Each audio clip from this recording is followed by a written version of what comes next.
Hey there, welcome back to Whispers of RPG. Today, we're venturing into the wild and mysterious world of Elden Ring, where chaos and power collide. Ever wondered what really lies behind the frenzy of the Lord of Frenzied Flame? Stick around, because we're about to uncover dark secrets, tragic legends, and jaw-dropping twists that will change the way you see this fiery force forever. Get ready to dive deep into the madness, the mystery, and the epic battles that shape this incredible story. So grab your gear and let's jump right in. This adventure is going to be unforgettable. He's Chapter 1, The Nature of the Frenzied Flame. Deep beneath the capital city of Lendl, in the fetid depths of the subterranean shunning grounds, lies one of the most terrifying entities in all of Elden Ring's vast mythology. The Three Fingers, an aberrant deity that serves as the polar opposite to the two fingers of the greater will, waits in eternal patience for those brave or foolish enough to seek its terrible blessing. But to understand the true horror of what lies in those depths, we must first understand the nature of the Frenzied Flame itself. The Frenzied Flame is described as pure chaos incarnate, an unrelenting force that seeks to destroy all life and melt everything into one primordial state. Unlike the other outer gods that seek dominion or influence over the lands between, the Frenzied Flame has a singular apocalyptic purpose to incinerate all that divides and distinguishes, returning the world to a state of primordial unity through complete annihilation. This yellow flame manifests in the eyes of those stricken by maddening grief and suffering, slowly consuming their sanity and individuality. Those deeply afflicted develop an insatiable need to spread its influence further, becoming what some call chaos followers.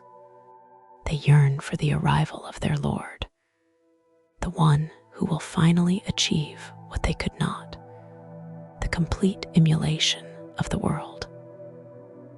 What makes the Frenzied Flame particularly insidious is its ability to spread like a contagion. The flame appears to feed on suffering and despair, growing stronger in sites of great trauma and anguish.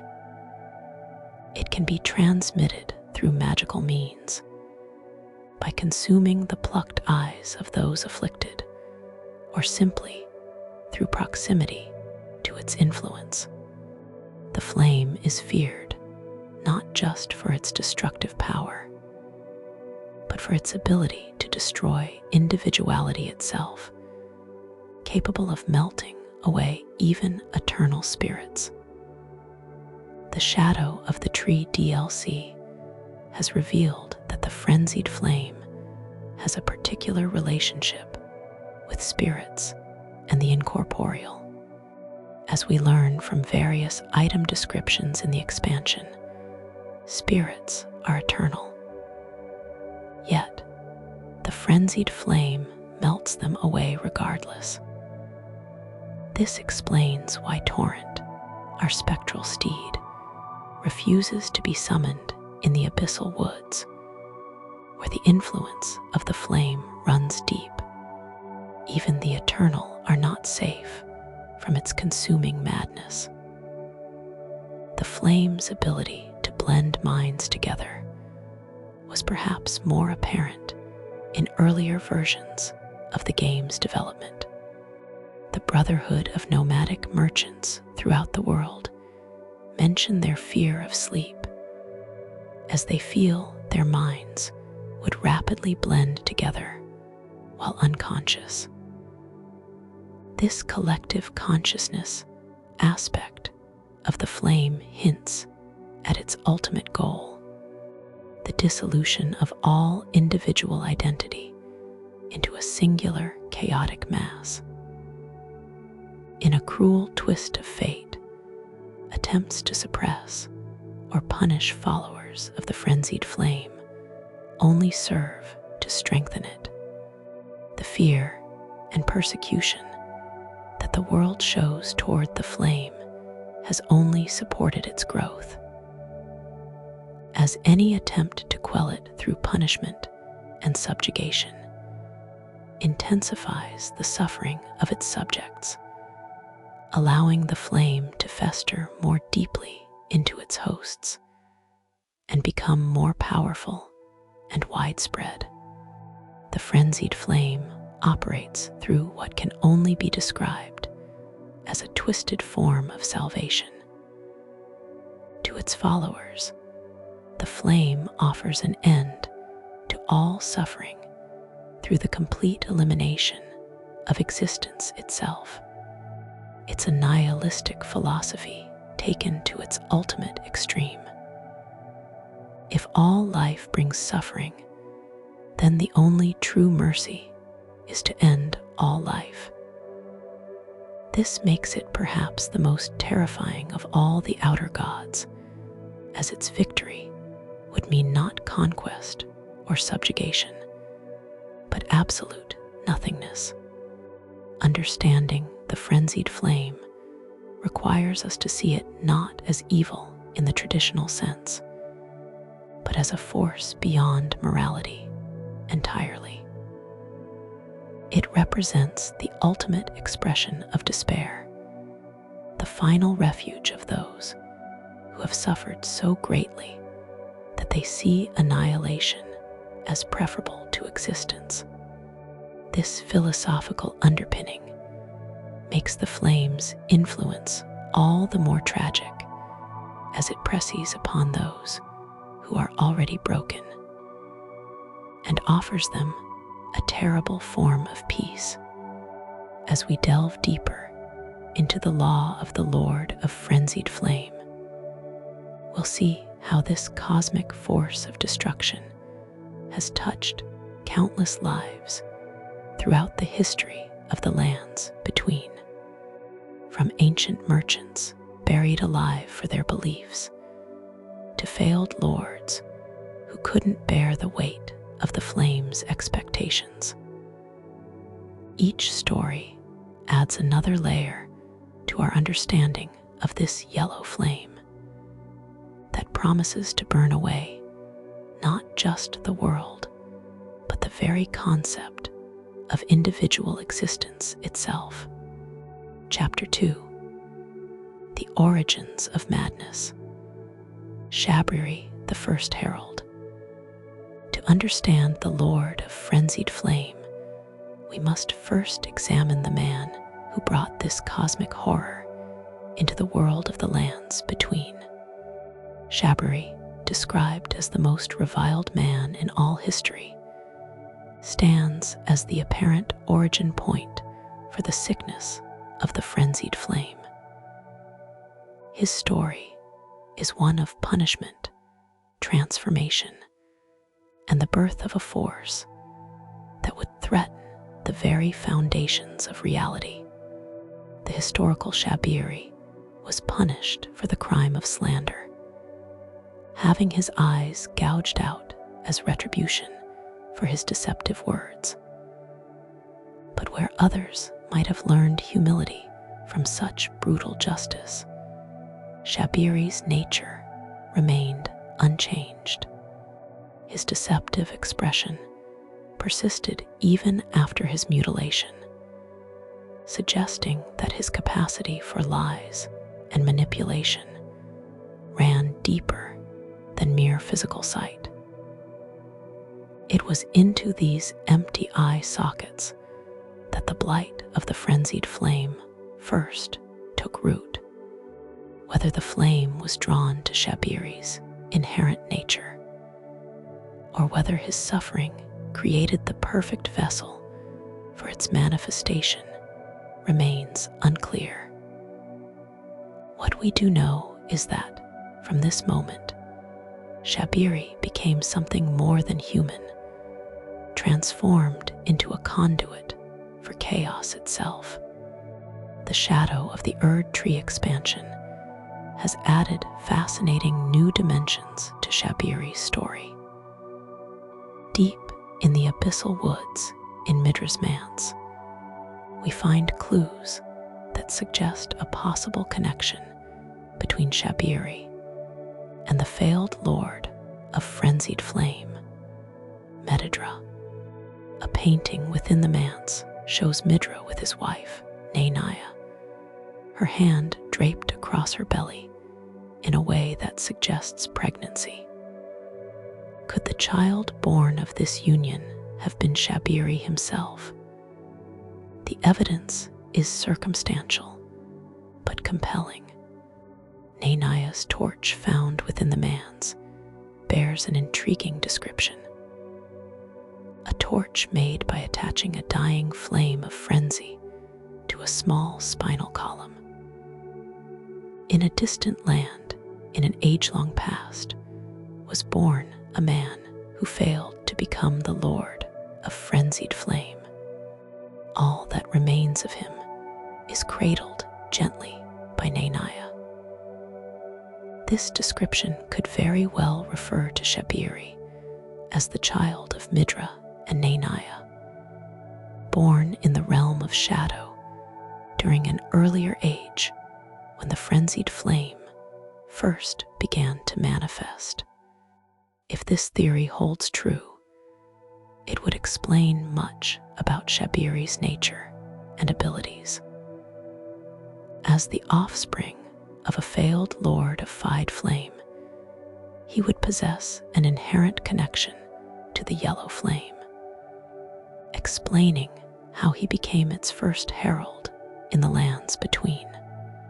The torch's reference to all that remains of him being cradled by Naya could represent Shabriri's essence or soul, preserved by his mother's love, even as his physical form was transformed by the flame. What makes Shabriri particularly dangerous is his ability to persist beyond death. Through unknown means granted by the Frenzied Flame, Shabriri can inhabit the bodies of others, making them his vessels. This is how we encounter him in the game, wearing the face of the deceased Bloody Finger hunter, Yura. The fact that Shabriri covers his eyes while inhabiting Yura's body is likely because those eye sockets no longer contain eyes, but the burning flame of frenzy itself. Shabriri's role as herald of the flame extends beyond mere evangelism. He serves as a recruiter, seeking out potential candidates who might succeed where others have failed in becoming the lord of Frenzied Flame. His methods are insidious, preying on the love and compassion of his targets. When he encounters the tarnished player character, he doesn't appeal to their ambition or power lust, but to their desire to save Melina from her sacrificial fate. This manipulation reveals Shabriri's deep understanding of human nature. He knows that those capable of bearing the frenzied flame are often those with the greatest capacity for love and sacrifice. The flame doesn't typically choose the cruel or the heartless. It chooses those who suffer deeply, often because they care deeply. This makes Shabriri's recruitment all the more tragic as he turns virtue into a pathway to damnation. The name Shabriri itself carries significance beyond the world of Elden Ring.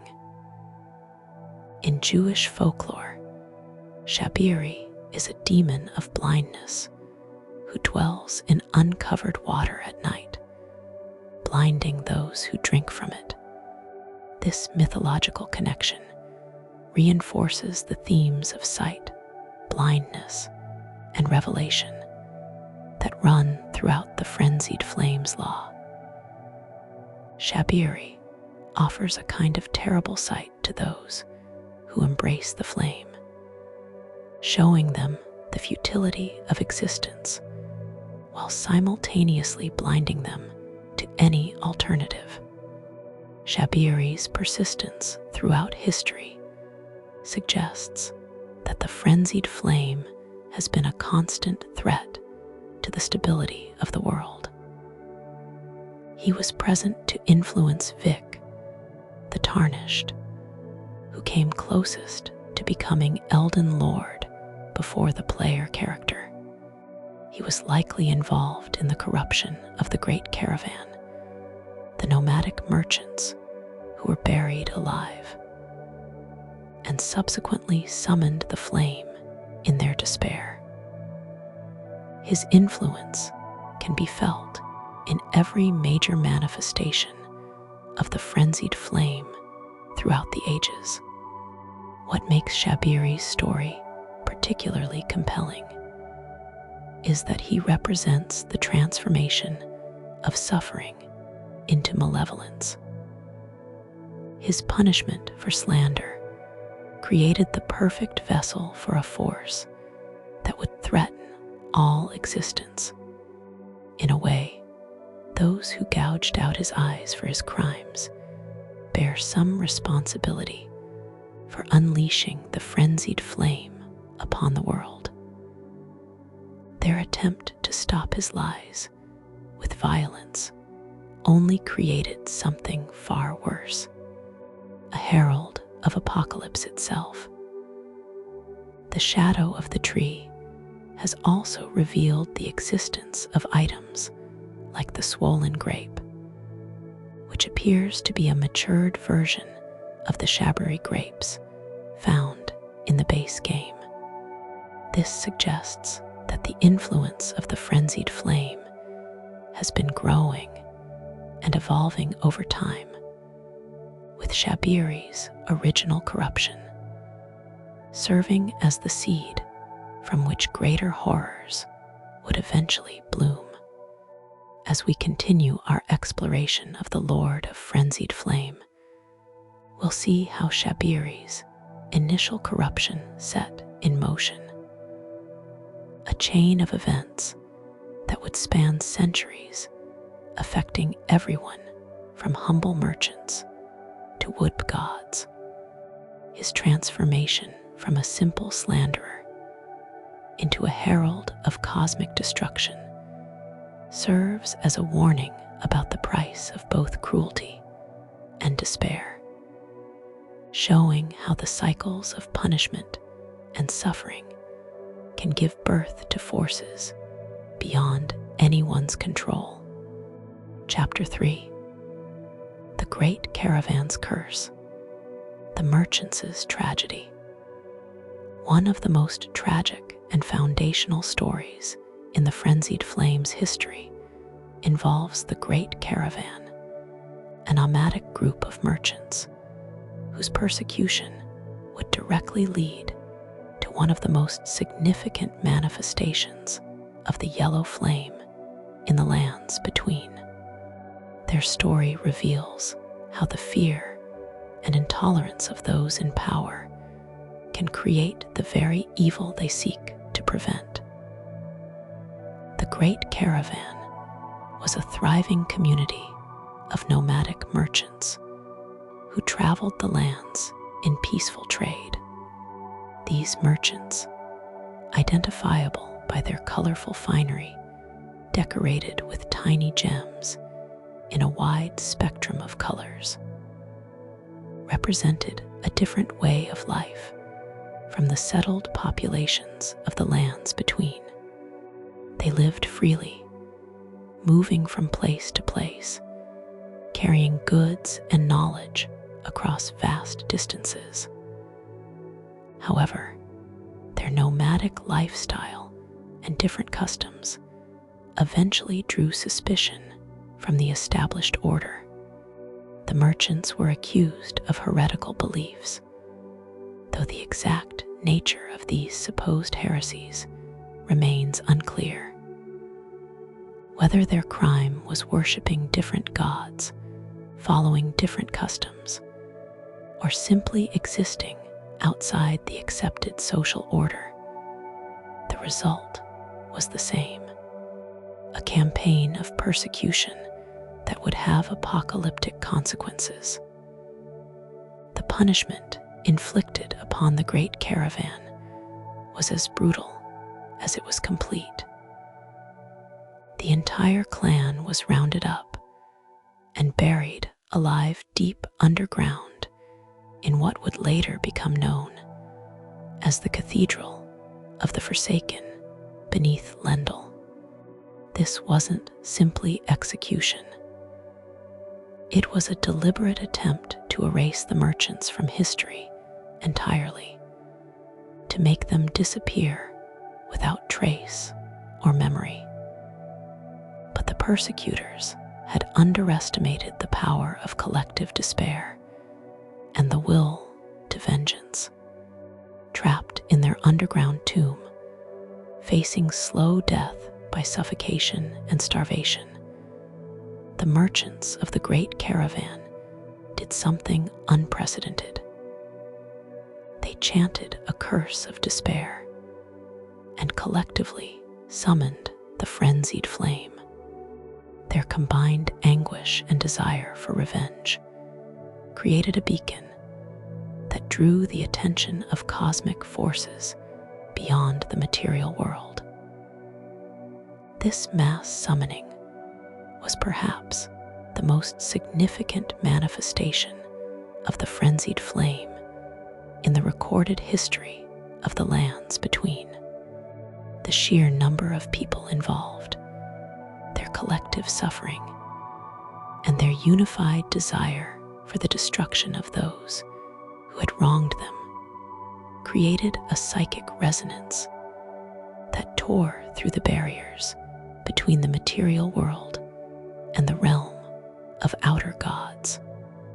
The consequences of this summoning can still be felt when players explore the subterranean shunning grounds. The area is littered with the corpses and remnants of the buried merchants, their bodies transformed by centuries of exposure to the Frenzied Flame. Some have become little more than husks that attack with frenzy-infused magic, while others exist as living instruments, endlessly playing their melancholy melodies, as if their music could somehow call back their lost civilization. The few merchants who survived the initial burial and the subsequent exposure to the Frenzied Flame carry the trauma of their people's genocide. Those nomadic merchants encountered throughout the lands between are the descendants or survivors of the great caravan, forced to wander not by choice, but by the curse that befell their people. They fear sleep because their dreams connect them to the collective consciousness of their buried kin, threatening to drag them into the same madness that consumed those below. This connection between the merchants and the Frenzied Flame was apparently meant to be explored more thoroughly in the original game. Cut content suggests there was once a quest line involving the merchant Kale, who would have tasked the player with discovering the fate of the great caravan. This quest would have provided direct confirmation of the connection between the merchants' persecution and the birth of the Frenzied Flame. Though its removal from the final game leaves the connection to be inferred from environmental storytelling and item descriptions. The Great Caravan story serves as a perfect example of how the Frenzied Flame feeds on injustice and suffering. The merchants were not inherently evil or chaotic. They were simply different, following their own customs and beliefs. Their transformation into agents of apocalyptic destruction was a direct result of the cruelty inflicted upon them by those who feared their differences.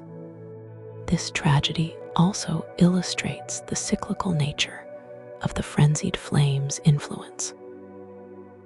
The fear that led to the merchants' persecution was likely justified by their accusers as necessary for maintaining order and protecting society. Yet this very act of persecution created a far greater threat than any heretical beliefs could have posed. The attempt to eliminate a perceived danger only succeeded in manifesting a real one. The merchants' curse demonstrates the collective power of the Frenzied Flame. While individual manifestations of the flame are dangerous enough, the combined will of an entire people calling for vengeance created something unprecedented in its scope and power. The flame that emerged from their mass summoning was strong enough to persist for centuries, eventually growing into the force that would threaten the entire world. The location of their burial deep beneath the capital city also speaks to the shame felt by those who ordered their execution. The merchants weren't simply killed and forgotten. They were hidden away in the deepest, most forgotten corners of the world, as if their persecutors knew on some level that their actions were wrong. This attempt to hide the evidence of their crime only ensured that the consequences would be even more devastating when they finally emerged. The instruments played by the surviving merchant remnants carry particular significance. Music has always been associated with memory and cultural preservation, and the endless melodies echoing through the cathedral of the Forsaken serve as an eternal lament for the great caravan's lost civilization. These songs are simultaneously beautiful and heartbreaking, a reminder of what was lost, and a constant call for the vengeance that has yet to be fully realized. The Great Caravan story also connects to the broader themes of marginalization and persecution that run throughout Elden Ring's narrative. From the omens locked away in the sewers to the Mistborg, enslaved and tortured, the world of the lands between is filled with examples of how fear of the different and unknown leads to cycles of violence and retribution. The merchants represent perhaps the most extreme example of how such persecution can backfire, creating enemies far more dangerous than any the persecutors originally feared. As we continue to explore the manifestations of the Frenzied Flame, the Great Caravan's curse serves as a foundational tragedy that explains much about how the flame operates and spreads. Their collective summoning created the psychic infrastructure that would allow future manifestations of the flame to take root, turning the very foundations of Landel into a breeding ground for chaos and madness.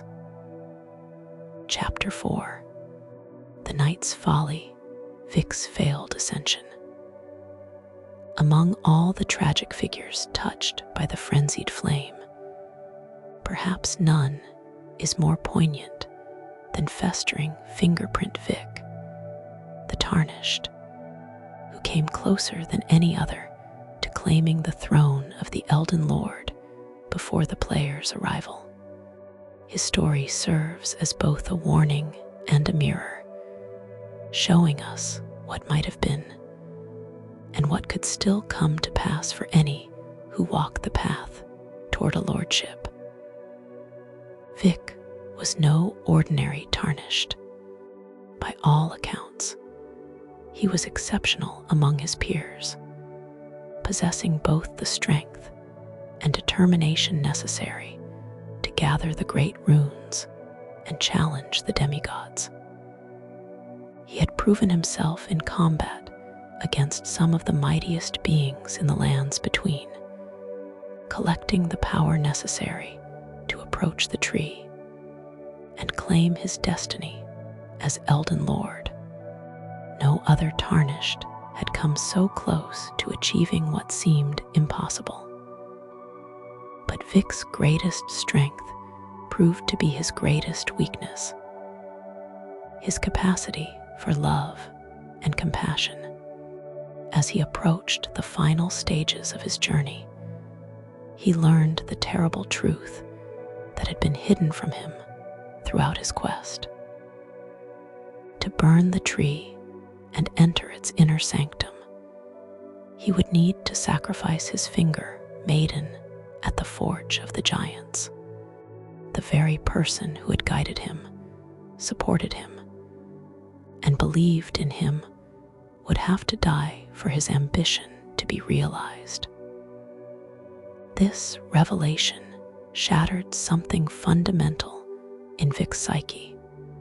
Unlike other Tarnished, who might have grimly accepted the necessity of the sacrifice, Vyke couldn't bear the thought of his maiden's death. His love for her, the very quality that made him worthy of lordship in the first place, became the thing that made him unable to claim it through the traditional path. It was in this moment of desperation and anguish that Shabriri found his opening. The herald of the Frenzied Flame appeared to Vyke, whether in person or through dreams and visions, and offered him an alternative. There was another way to claim lordship, Shabriri whispered. A path that would spare his maiden's life while still granting him the power he sought. All he had to do was descend beneath the capital and seek the blessing of the three fingers. The tragic irony of Vyk's choice is that he made it out of love. The same emotion that should have protected him from the Frenzied Flame's influence. But love, when combined with desperation and despair, can become a pathway to darkness just as easily as to light. Vyk's willingness to sacrifice anything to save his maiden made him the perfect candidate for the three fingers' terrible gift. When Vyke descended into the subterranean shunning grounds and came face to face with the three fingers, he was transformed by the encounter. The fingerprints of the alien entity burned themselves permanently into his armor, leaving marks that would never fade. More importantly, his mind was forever stained by the flame, filling him with the maddening vision of a world reduced to primordial chaos. But Vyk's transformation was incomplete. Despite bearing the mark of the three fingers and carrying the frenzied flame within him, he failed to become a true lord of Frenzied Flame. Whether this was due to his own resistance to the flame's influence, his continued love for his maiden, or simply his inability to fully embrace the nihilistic philosophy of chaos, Vyke fell short of the flame's ultimate expectations. This failure left Vyke in a state of existential limbo. He was no longer fully human, having been marked by cosmic forces beyond mortal comprehension. But neither was he the agent of apocalypse that the frenzied flame required. The flame continued to burn within him, driving him to madness, while simultaneously denying him the release that complete transformation might have brought. Vyke's incomplete transformation manifested in his behavior after his encounter with the three fingers. He became an invader, appearing in the worlds of other tarnish to engage in combat that seemed to serve no purpose beyond violence itself. This random aggression can be understood as the flame's influence driving him to spread chaos and suffering, even though he lacked the power or will to achieve the flame's ultimate goals. The location where players can encounter Vyke in single combat is particularly significant. The Church of Inhibition, a structure dedicated to suppressing or controlling the frenzied flame's influence. His presence there suggests that some part of him was still fighting against the flame's control, seeking some form of restraint or cure for his condition.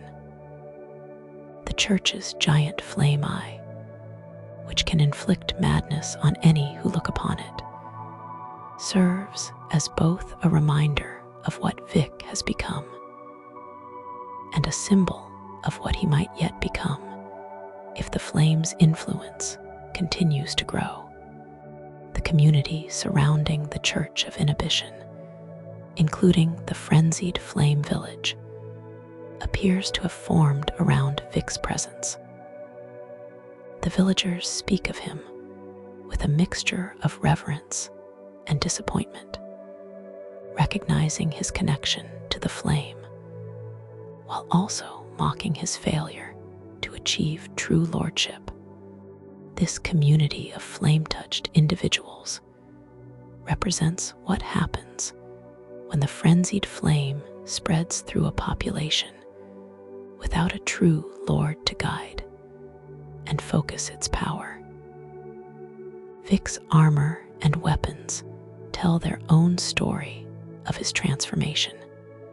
The fingerprint marks burned into his armor serve as permanent reminders of his encounter with the three fingers, while his lance shows signs of the flame's influence in its corrupted appearance and special abilities.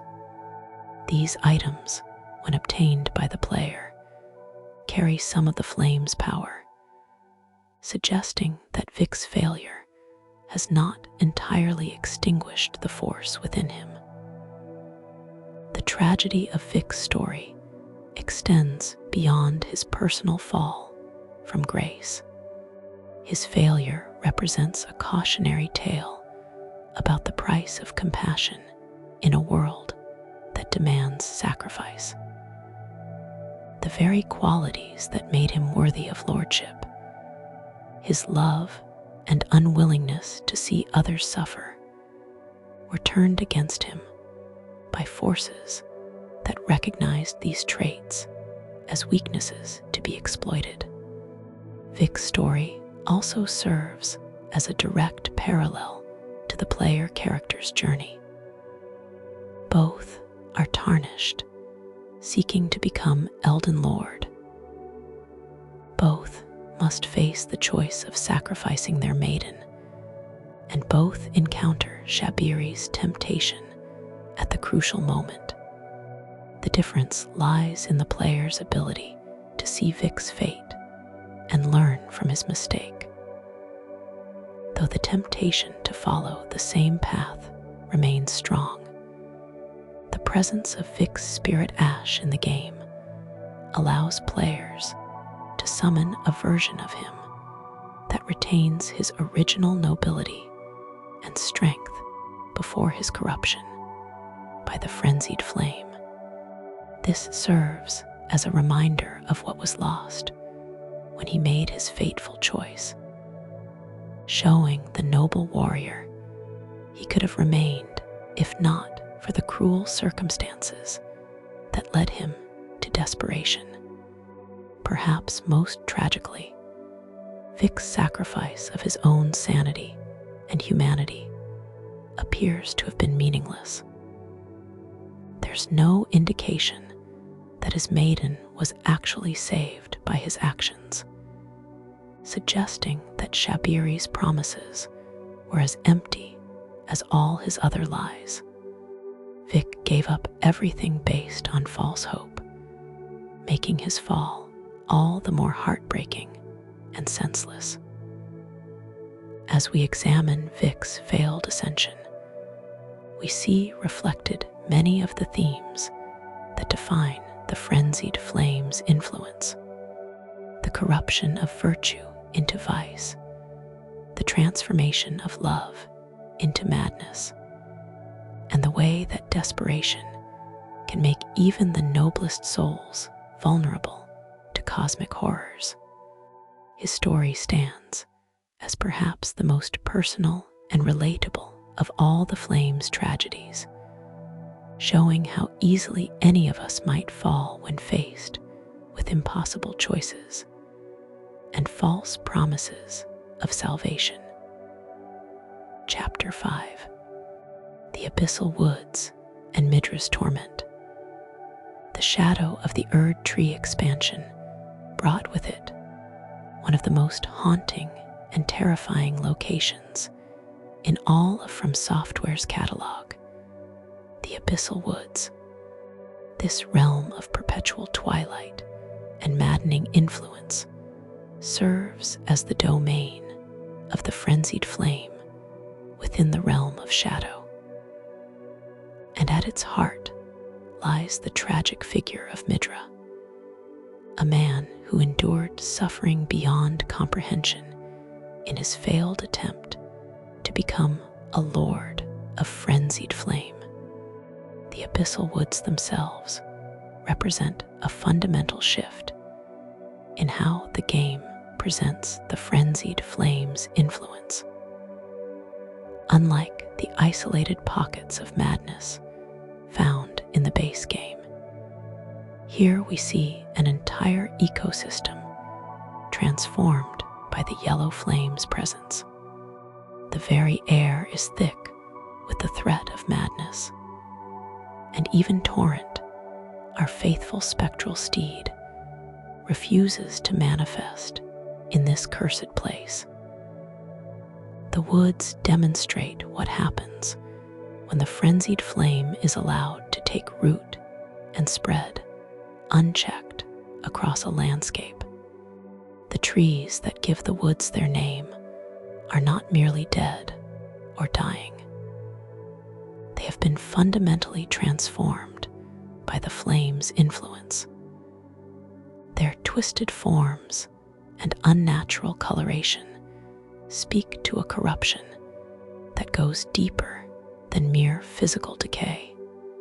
These are trees that have been touched by cosmic forces beyond the natural world, their very essence rewritten by exposure to chaos itself. Moving through the Abyssal Woods requires a level of stealth and caution rarely demanded elsewhere in Elden Ring. The aging untouchables that patrol these paths represent one of the most unique and terrifying enemy types in the entire game. These mysterious beings with their grape-like heads and ancient shuffling movements can only be harmed through precise parrying techniques. Their immunity to conventional attacks forces players to engage with them on their own terms, creating an atmosphere of helplessness and vulnerability that perfectly captures the horror of the Frenzied Flame's influence.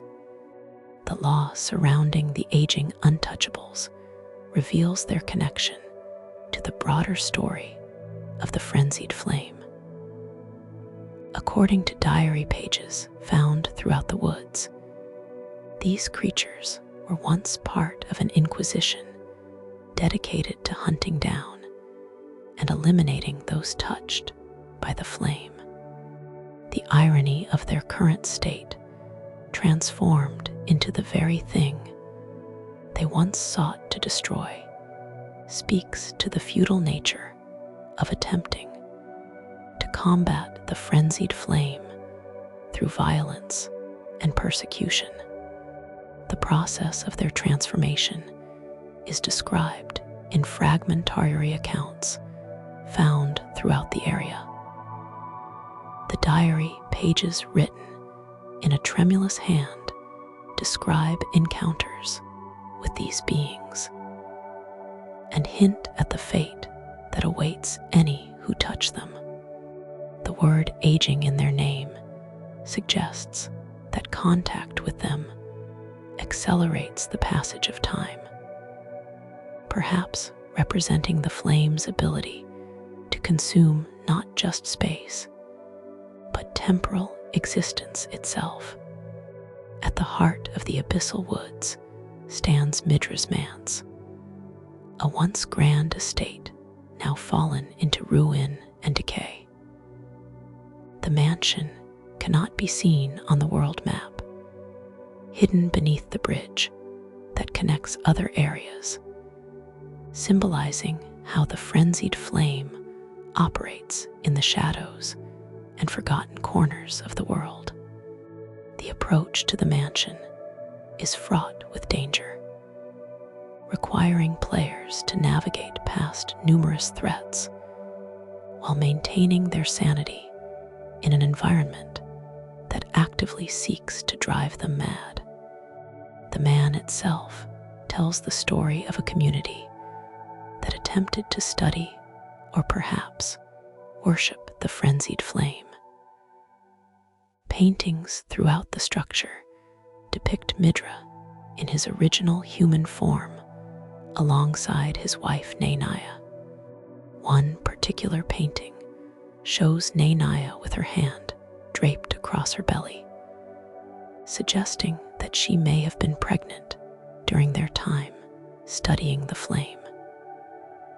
This detail has led to speculation that their child might have been Shabriri himself, creating a direct connection between the failed lord of the realm of shadow and the herald of chaos in the lands between. Midra's personal quarters reveal the extent of his suffering and dedication. The room is filled with implements of self-torture and restraint, suggesting that he attempted to endure the flame's influence through sheer force of will. Books and scrolls scattered throughout the area hint at his scholarly approach to understanding the frenzied flame, indicating that his embrace of chaos was not the result of madness, but of deliberate study and calculation. The most tragic element of Midra's story is revealed through the environmental storytelling and item descriptions found throughout his domain. Midra was chosen, or chose himself, to become a lord of frenzied flame, but his transformation was incomplete. Like Vyke before him, he proved unable to fully embrace the nihilistic philosophy required to wield the flame's ultimate power.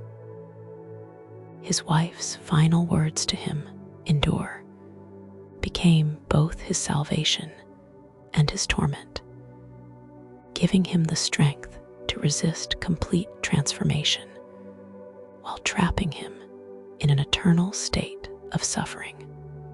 When players finally encounter Midra, they find him in a state that perfectly encapsulates the horror of incomplete transformation.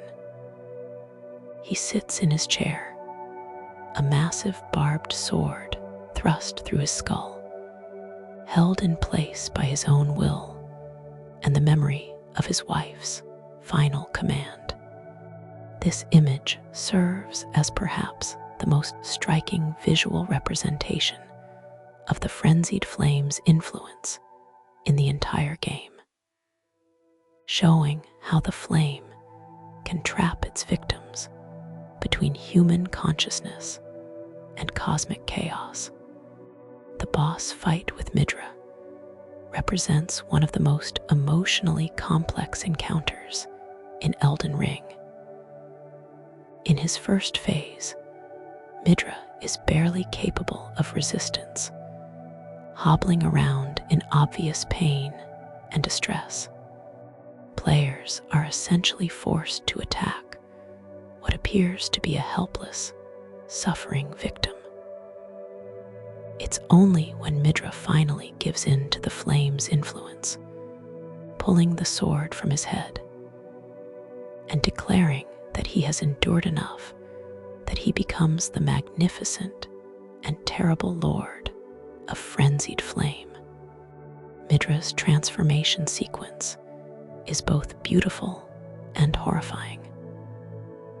As he removes the sword, his head erupts into the characteristic flame of frenzy, and his body becomes wreathed in yellow fire.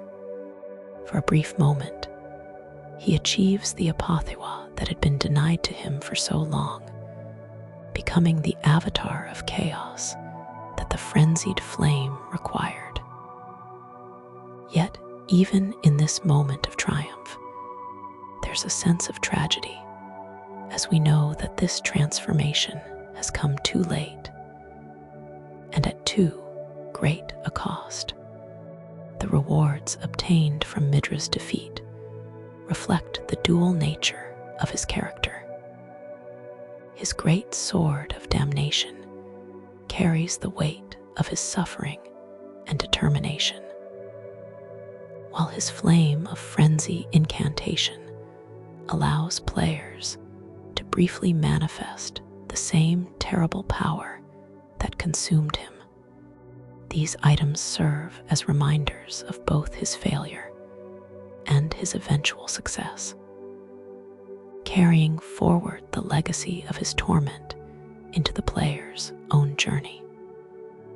The shadow of the tree expansion's treatment of Midra and the abyssal woods serves to humanize the frenzied flame in ways that the base game never attempted. Here we see not just the cosmic horror of the flame's influence, but the personal cost paid by those who seek to harness or understand it. Midra's story is not one of evil or ambition, but of love, dedication, and the terrible price of endurance. The connection between Midra and Nainaya also introduces themes of love and loss that complicate our understanding of the frenzied flame. Unlike other outer gods that corrupt through promises of power or dominion, the flame often touches those who are motivated by love and the desire to protect others. Midra's devotion to his wife and his willingness to endure unimaginable suffering for her memory makes his eventual fall all the more tragic. The abyssal woods and Midra's story expand our understanding of how the frenzied flame operates across different cultures and time periods. The Inquisition that once hunted flame-touched individuals in the realm of shadow parallels the persecution of the Great Caravan in the lands between, showing how attempts to suppress the flame through violence only serve to strengthen it. The transformation of the Inquisitors into aging untouchables demonstrates the futility of trying to combat cosmic forces through conventional means. Perhaps most importantly, Midra's tale shows us what happens to a lord of frenzied flame who achieves their transformation too late to fulfill the flame's ultimate purpose. His success is hollow because the world he was meant to burn has already moved beyond his reach. This temporal displacement adds another layer of tragedy to his story, suggesting that even achieving the flame's highest calling may not bring the peace or purpose that its followers seek. Chapter 6. The Path to the Three Fingers. The journey to encounter the Three Fingers and inherit the frenzied flame represents one of the most challenging and symbolically rich quest lines in all of Elden Ring. This path is not simply difficult in terms of gameplay mechanics. It represents a spiritual and psychological descent into the deepest, most forgotten corners of both the world and the human psyche. Every step toward the Three Fingers is a step away from the light of grace and toward the consuming darkness of cosmic chaos. The quest begins, appropriately enough, with suffering and loss. In the Weeping Peninsula, players encounter Irina, a young blind woman whose father Edgar serves as the commander of Castle Morn. Her simple request to deliver a letter to her father sets in motion a chain of events that will ultimately lead to tragedy and serve as the first glimpse into the kind of despair that the frenzied flame feeds upon. The tragedy of Irina and Edgar serves as a microcosm of the larger themes surrounding the frenzied flame. Edgar's failure to protect his daughter, despite his position and power, creates the kind of overwhelming grief and sense of helplessness that makes individuals vulnerable to the flame's influence. When Irina is murdered by the misgotten rebels, Edgar's world collapses, and his quest for vengeance becomes an obsession that will eventually connect him to the broader network of those touched by madness. This opening tragedy establishes the emotional foundation for the Frenzied Flame questline. Unlike other endings that focus on political power or cosmic dominion, the path to becoming Lord of Frenzied Flame is paved with personal loss and intimate suffering. The flame doesn't typically choose the ambitious or the power-hungry. It chooses those who have been broken by the cruelties of existence and seek an end to all suffering through the ultimate destruction. The next crucial element of the quest line involves Hayata, a mysterious woman who appears throughout Liania, seeking what she calls Shabriri grapes. These grapes are revealed to be the plucked eyes of those touched by the frenzied flame, and feeding them to Hayata gradually reveals her connection to the flame's influence, her transformation throughout the quest line from a seemingly innocent blind woman to a prophet of chaos mirrors the gradual corruption that the flame inflicts upon all who come into contact with it. Hayata's role in the quest line is particularly insidious because she appears to be a victim in need of help. Players naturally want to assist her, gathering the grapes she requests without fully understanding their true nature. This manipulation reflects the flame's broader strategy of using compassion and kindness as pathways to corruption. The very desire to help others becomes a weakness that the flame exploits to spread its influence. The Shabriri grapes themselves represent one of the most disturbing elements of the Frenzied Flame's lore. The practice of removing one's own eyes as offerings to the flame speaks to the complete abandonment of conventional perception that the flame demands. Those who consume these grapes begin to see the flame as a distant light, suggesting that the loss of physical sight is replaced by a kind of spiritual vision that reveals the flame's true nature. As the quest line progresses, players learn that Hayata may not be entirely human. Her ability to see the flame as a distant light, her knowledge of its nature, and her role as a guide toward the three fingers suggests that she may be an avatar or manifestation of the flame itself.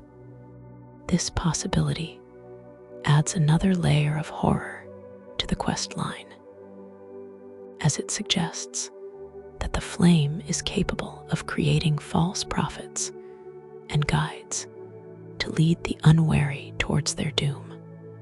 The true test of the Frenzied Flame quest line comes with the journey into the subterranean shunning grounds beneath Landel. This descent is both literal and metaphorical, representing the abandonment of the surface world of politics and power for the deeper truths that lie buried beneath civilization's foundations. The very name shunning grounds suggests that this is where society deposits those things it cannot bear to acknowledge or confront. The exploration of the subterranean shunning grounds reveals layer upon layer of horror and tragedy. The area is filled with the remnants of the Great Caravan, their bodies transformed by centuries of exposure to the frenzied flame. Some have become little more than living instruments, endlessly playing melancholy melodies that serve as a lament for their lost civilization. Others attack with flame-infused magic, their minds long since consumed by the very force they summoned in their desperation. The pipe network that connects the various chambers of the shunning grounds creates a labyrinthine environment that mirrors the complexity of the flame's influence. Players must navigate through a maze of sewage and decay, encountering various horrors along the way.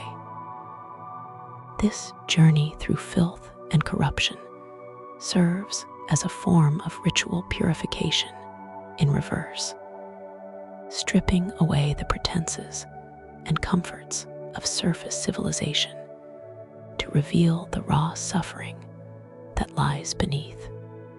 The encounter with Murg, the omen in the Cathedral of the Forsaken, represents a significant challenge on the path to the Three Fingers.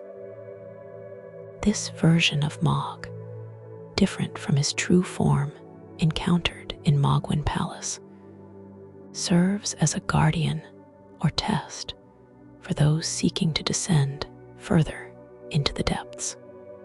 His presence suggests that even among the outcasts and the damned, there are hierarchies and powers that must be confronted and overcome. The cathedral itself, with its grand architecture and religious symbolism, creates a striking contrast with the squalor of the surrounding areas.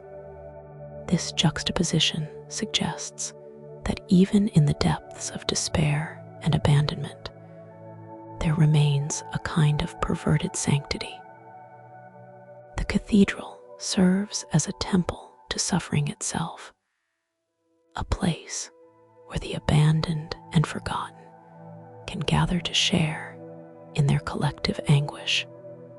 The final descent to the Three Fingers requires players to engage in a harrowing platforming sequence, jumping from stone coffin to stone coffin as they descend into the deepest parts of the cathedral. This sequence is deliberately difficult and frustrating, serving as a final test of the player's commitment to the path they have chosen. The repeated failures and deaths that most players experience during this section mirror the persistence required to truly embrace the Frenzied Flame's philosophy. The coffins themselves tell their own story of the cathedral's purpose. Each one represents a life that ended in despair and abandonment, a soul that found no peace in the surface world and was consigned to this underground tomb. The fact that players must use these coffins as stepping stones to reach the Three Fingers suggests that the path to cosmic chaos is literally built upon the bones of the suffering. When players finally reach the bottom of the cathedral and approach the door that leads to the Three Fingers, they encounter one final requirement. They must remove all their armor and equipment. This stripping away of worldly possessions serves multiple symbolic purposes. It represents the abandonment of material concerns and social identity, the reduction of the self to its most basic essence. It also suggests a kind of ritual nakedness, a return to the primordial state that the Frenzied Flame seeks to restore to all existence.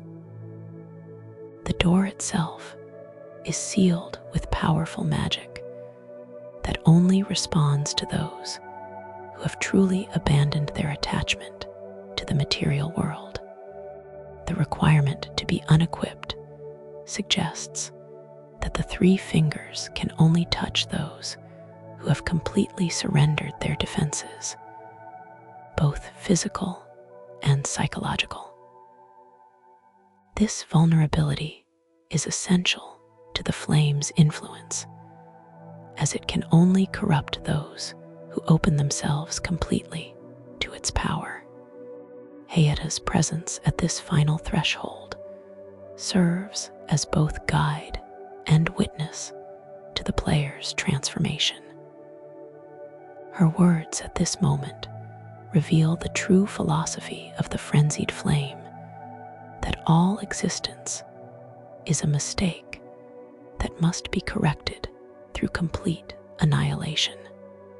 She speaks of the one great from which all things came, and to which all things must return, presenting the flame's apocalyptic vision as a form of cosmic healing. The actual encounter with the three fingers represents the culmination of hours of preparation and the point of no return for the Frenzied Flame ending. The entity itself defies easy description, appearing as a massive hand with three fingers instead of the two that serve the greater will. This inversion suggests that the three fingers represent not just an alternative to the established order, but its complete negation. The touch of the three fingers leaves permanent marks upon the player character, both visible and invisible. The flame that burns in their eyes serves as a constant reminder of their transformation, while the psychological changes are reflected in Melina's reaction to their choice. Her abandonment of the player, declaring them no longer fit, represents the severing of all connections to the world of grace and order. The inheritance of the Frenzied Flame fundamentally changes the player's relationship with the game world. They are no longer a tarnish seeking to restore order, but an agent of chaos working towards the complete destruction of everything they once sought to save. This transformation is irreversible without extraordinary effort, representing the addictive and consuming nature of the flame's influence. The path to the three fingers serves as perhaps the most psychologically complex quest line in Elden Ring, because it forces players to actively choose destruction over creation, despair over hope. Unlike other dark endings in From Software games, the Frenzied Flame ending requires players to repeatedly make choices that run counter to their natural instincts to help and protect others. This creates a unique form of Luda narrative harmony, where the difficulty of the quest line mirrors the difficulty of the philosophical choices it represents. Chapter 7: The Philosophy of Annihilation. To truly understand the Lord of Frenzied Flame ending and its significance within Elden Ring's narrative, we must examine the philosophical foundations that underpin the Frenzied Flame's worldview. This is not merely a story about cosmic horror or magical corruption. It represents a coherent, if terrifying, philosophy about the nature of existence, suffering, and the ultimate meaning of life itself.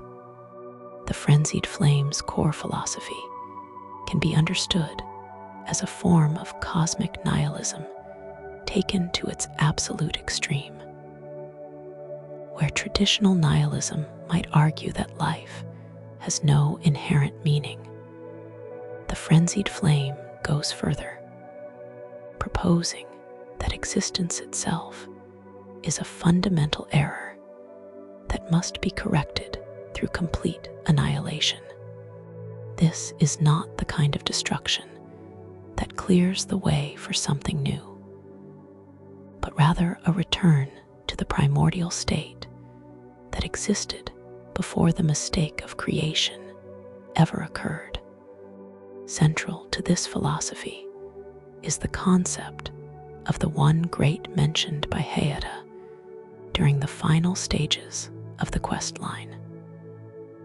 According to the Flame's teachings, all things originally existed in a state of perfect unity, undifferentiated and eternal.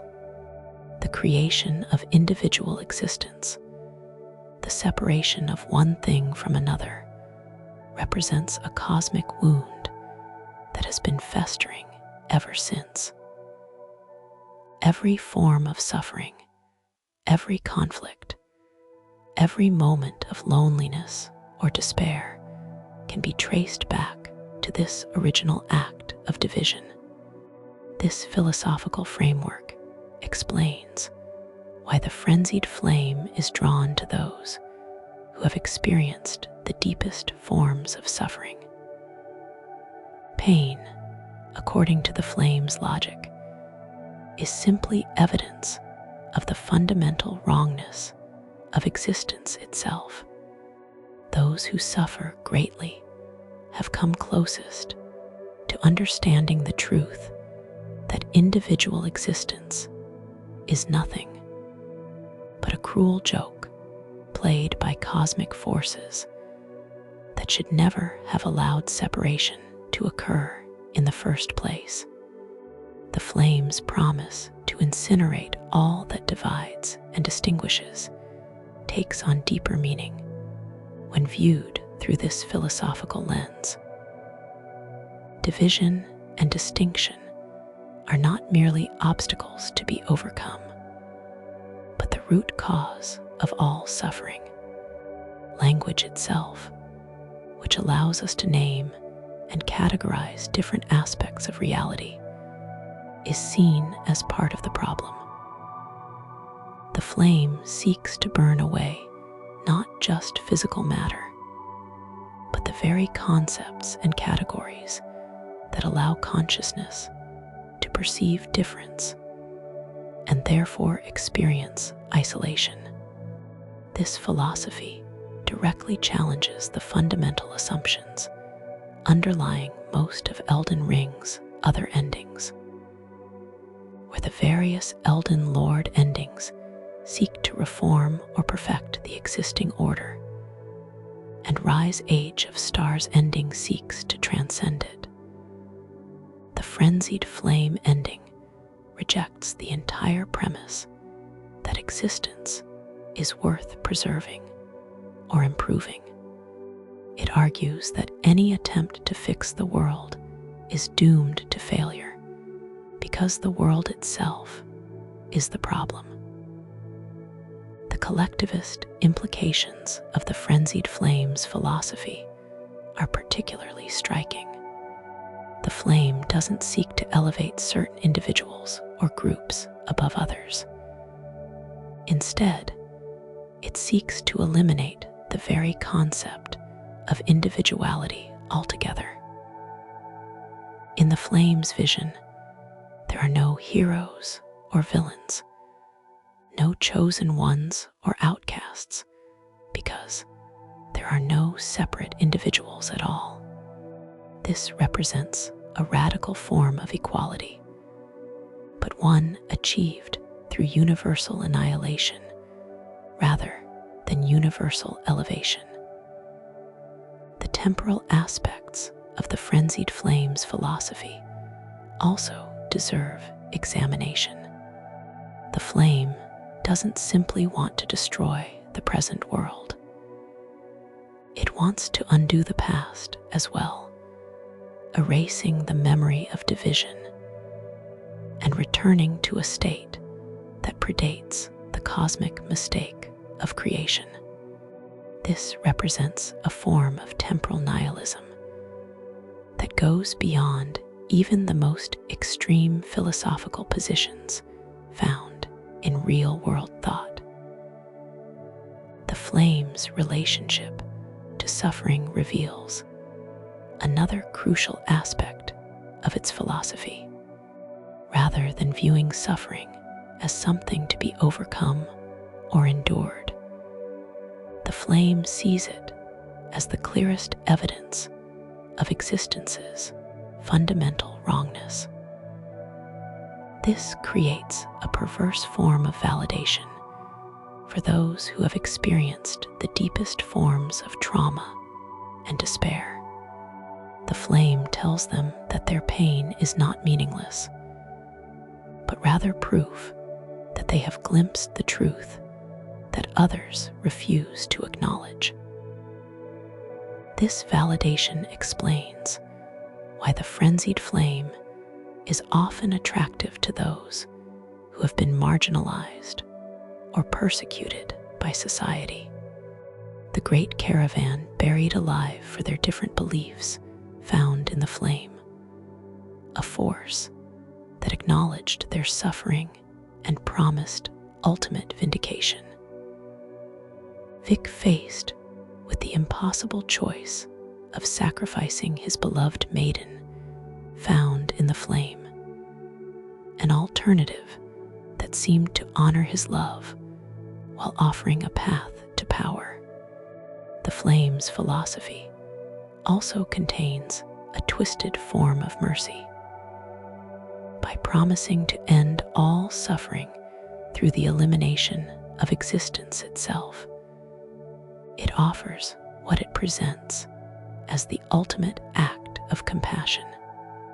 This merciful aspect of annihilation explains why many of the flame's followers are not cruel or sadistic, but rather individuals driven by a desire to end pain and injustice.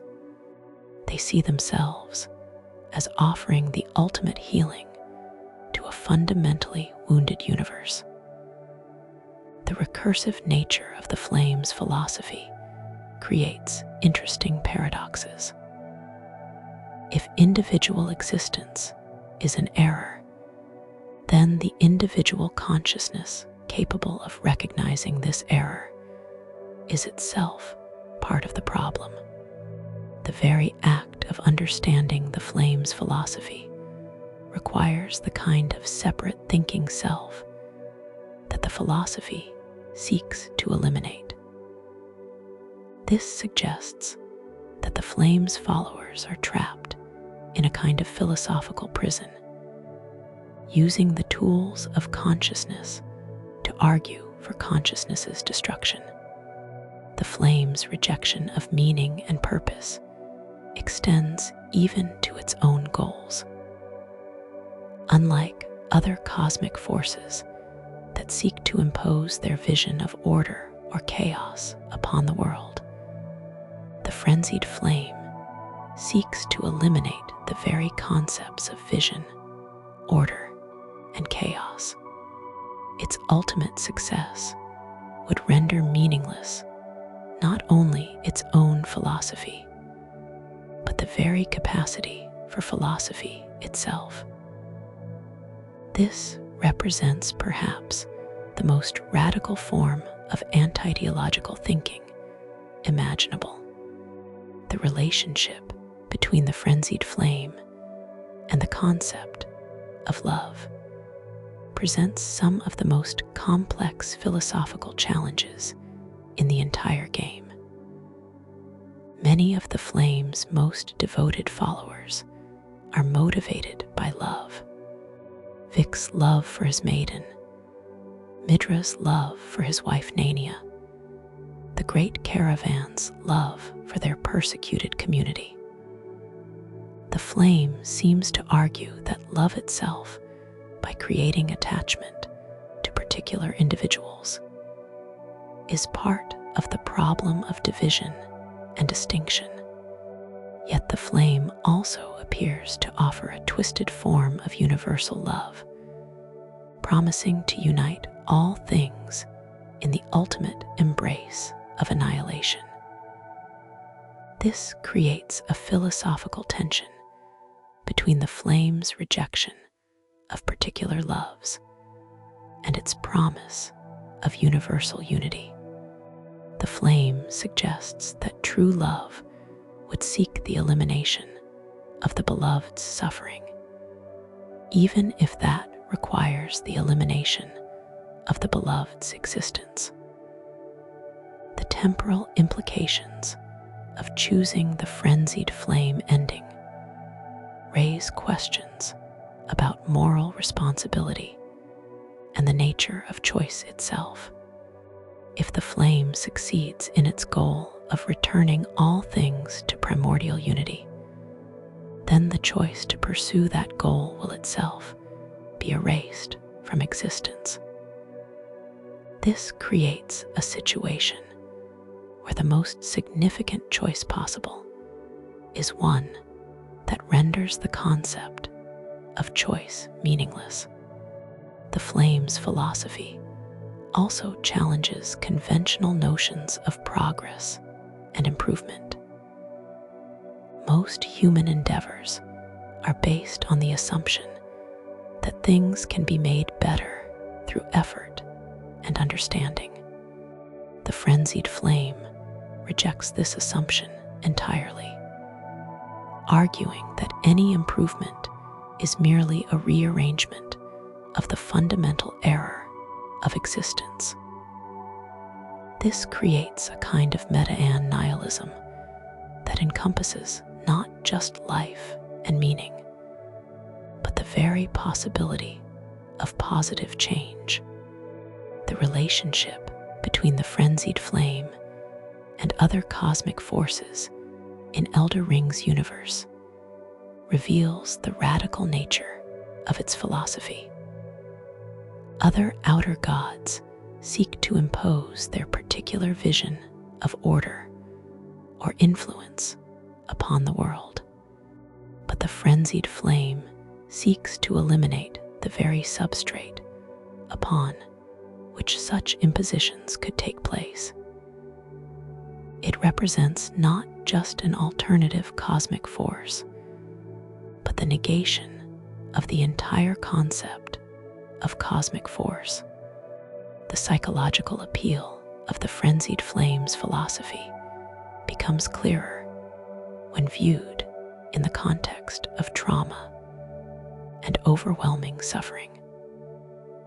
For those who have experienced the deepest forms of pain, the promise of an end to all suffering through the elimination of existence itself can seem like the only genuine solution. The Flame offers not just personal release, but cosmic vindication for their pain. The Flame's philosophy raises profound questions about the nature of consciousness and its relationship to suffering. If consciousness is necessary for the experience of suffering, then the elimination of consciousness would indeed eliminate suffering.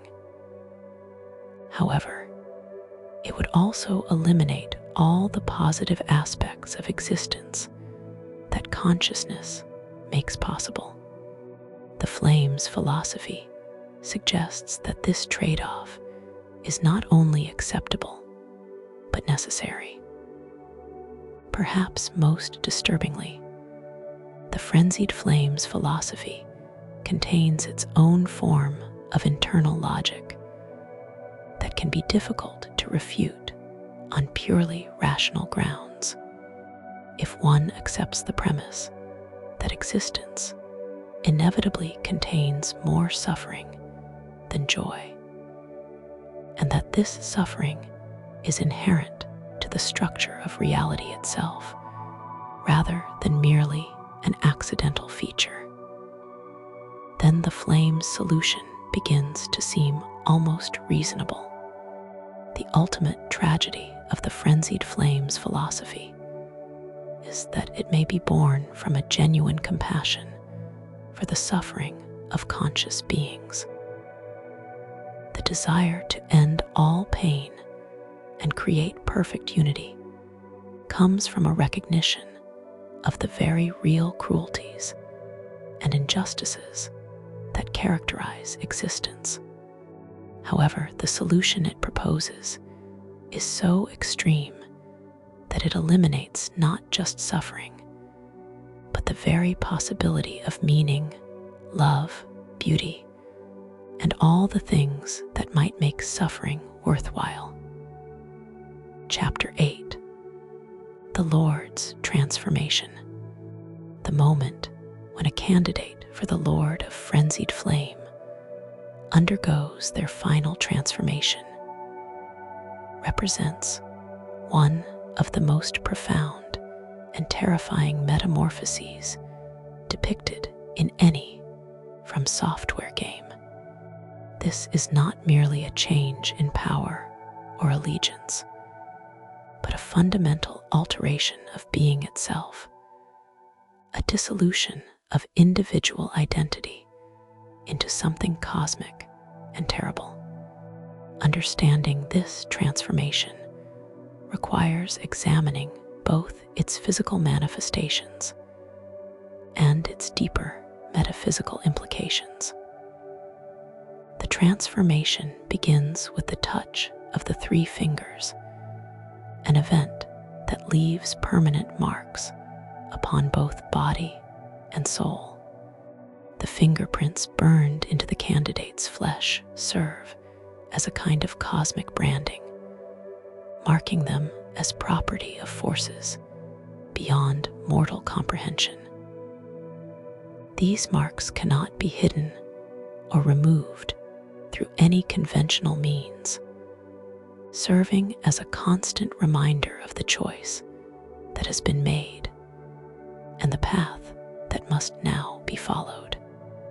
The most visible sign of the transformation is the replacement of the candidate's eyes with flames of frenzy. This change represents more than mere physical alteration. It symbolizes a complete shift in perception and understanding, where human eyes see the world in terms of distinct objects and individuals. The flame eyes see only the underlying unity that the frenzied flame seeks to restore. This new vision is both blessing and curse, revealing truths that mortal minds were never meant to comprehend. The process of becoming a lord of frenzied flame requires the candidate to endure unimaginable suffering while maintaining their commitment to the flame's ultimate goal. This endurance is not passive acceptance, but active participation in their own destruction and reconstruction. The candidate must consciously choose moment by moment to surrender more of their humanity to the cosmic force that is remaking them. Physical changes accompany the psychological transformation.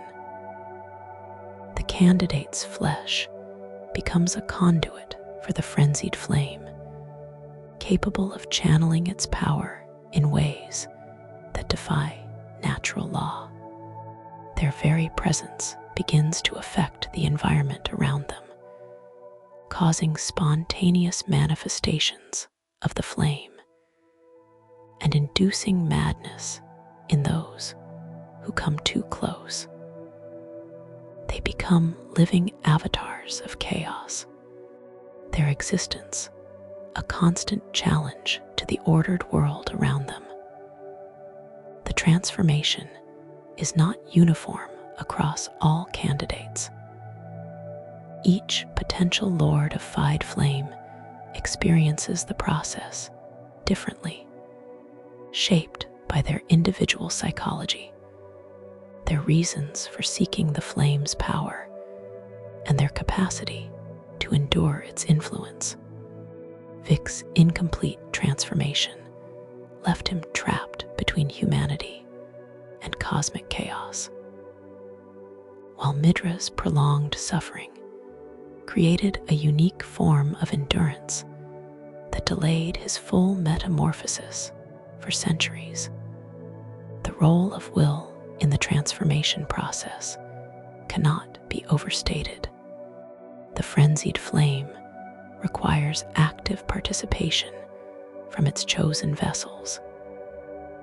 It cannot simply impose itself upon unwilling subjects. This requirement explains why so many potential lords fail to complete their transformation. The flame demands not just physical endurance, but philosophical commitment to its apocalyptic vision. Those who retain doubts or attachments to the world of individual existence find themselves unable to fully embrace their new nature. The temporal aspects of the transformation create additional complexity.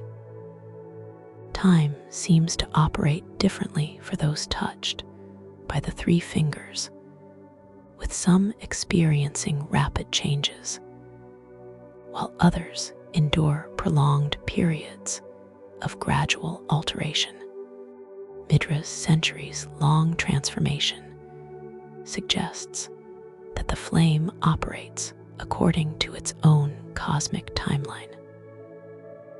Unconcerned with mortal concepts of urgency or efficiency, memory plays a crucial role in the transformation process. As candidates become more aligned with the frenzied flame, their personal memories begin to blur and merge with the cosmic consciousness of the flame itself. This loss of individual memory is both liberating and terrifying, freeing them from personal attachments while simultaneously erasing everything that made them unique individuals. The social isolation that accompanies transformation reflects the fundamental incompatibility between the flame's vision and ordinary human society. As candidates become more aligned with cosmic chaos, they find themselves unable to maintain normal relationships or participate in conventional social structures. This isolation is not merely a side effect of their transformation, but an essential part of it, forcing them to abandon all ties to the world they are destined to destroy. The physical manifestation of the frenzied flame through the transformed Lord's body creates a feedback loop that accelerates the transformation process.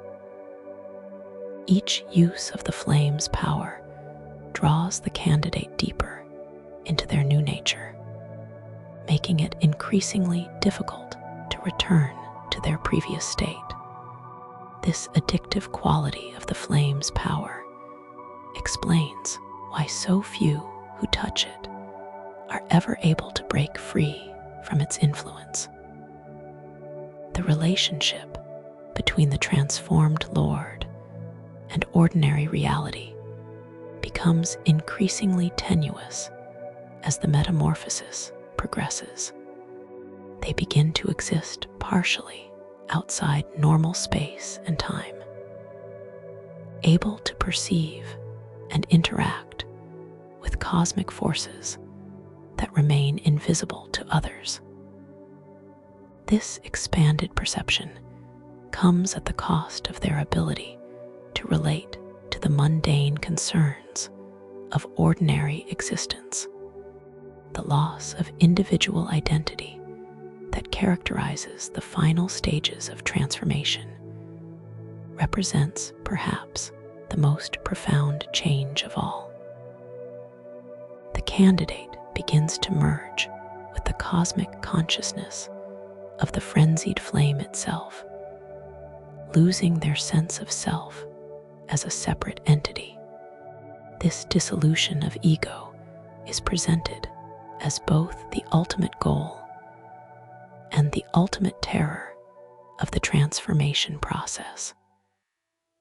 The paradox of consciousness during transformation creates unique challenges for understanding the process.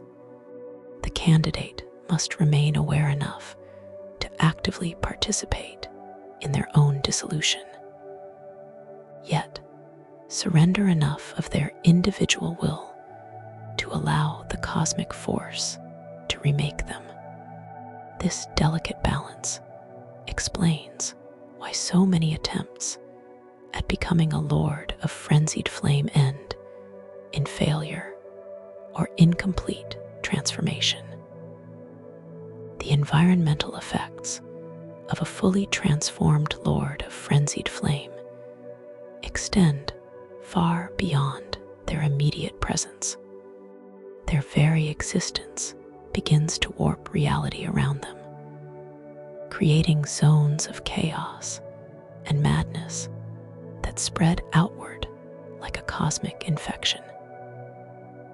These reality distortions serve as previews of what would happen if the flame's ultimate vision were to be realized on a global scale. The relationship between the transformed Lord and other cosmic forces becomes increasingly complex as the metamorphosis progresses. They begin to exist on the same ontological level as outer gods and other cosmic entities, able to perceive and interact with forces that operate on scales beyond mortal comprehension. This elevation comes with corresponding responsibilities and limitations that ordinary consciousness cannot fully grasp. The question of reversibility haunts every transformation. While Miquella's needle offers a theoretical means of undoing the flame's influence, the deeper the transformation progresses, the more difficult reversal becomes. Beyond a certain point, the candidate's original identity becomes so thoroughly dissolved that restoration would be meaningless, as there would be nothing left to restore. The aesthetic manifestations of the transformation reflect the flame's fundamental nature. The characteristic yellow flame that replaces human features is not merely destructive, but represents a kind of cosmic fire that burns away the illusions of individual existence. This flame reveals the underlying unity that the frenzied flame believes to be reality's true nature. The relationship between love and transformation presents one of the most complex aspects of becoming a lord of frenzied flame. Many candidates are motivated by love for specific individuals. Yet, the transformation process requires them to transcend such particular attachments in favor of a cosmic love that encompasses all existence through its destruction. This tension between particular and universal love creates internal conflicts that can either accelerate or impede the transformation process. The final stage of transformation, when the candidate becomes a true lord of frenzied flame, represents a point of no return that extends beyond individual choice. Once this threshold is crossed, the cosmic forces at work become self-sustaining, no longer requiring the active participation of the original personality.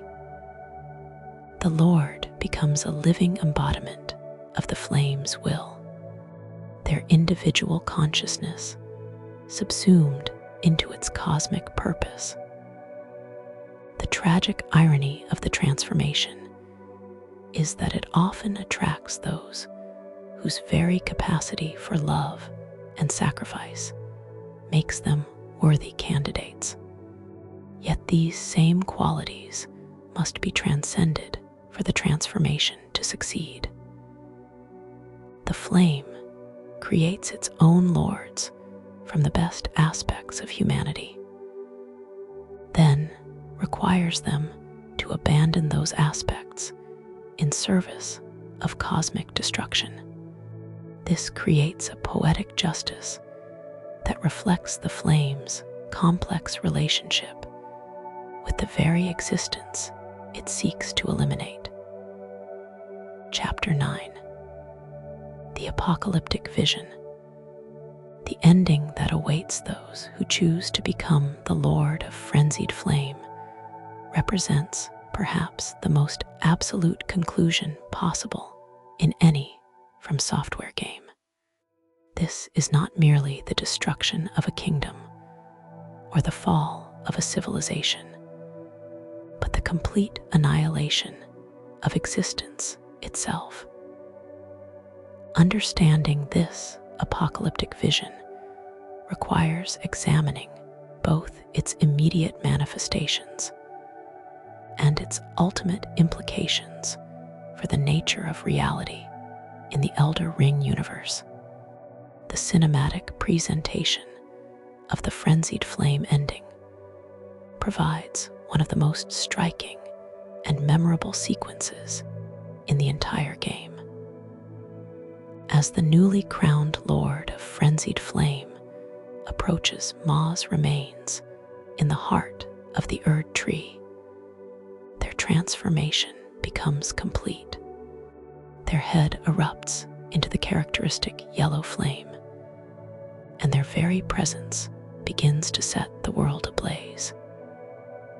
The Air Tree, that mighty symbol of order and life, becomes nothing more than kindling for the cosmic fire that will consume all existence. The visual symbolism of this moment cannot be overstated.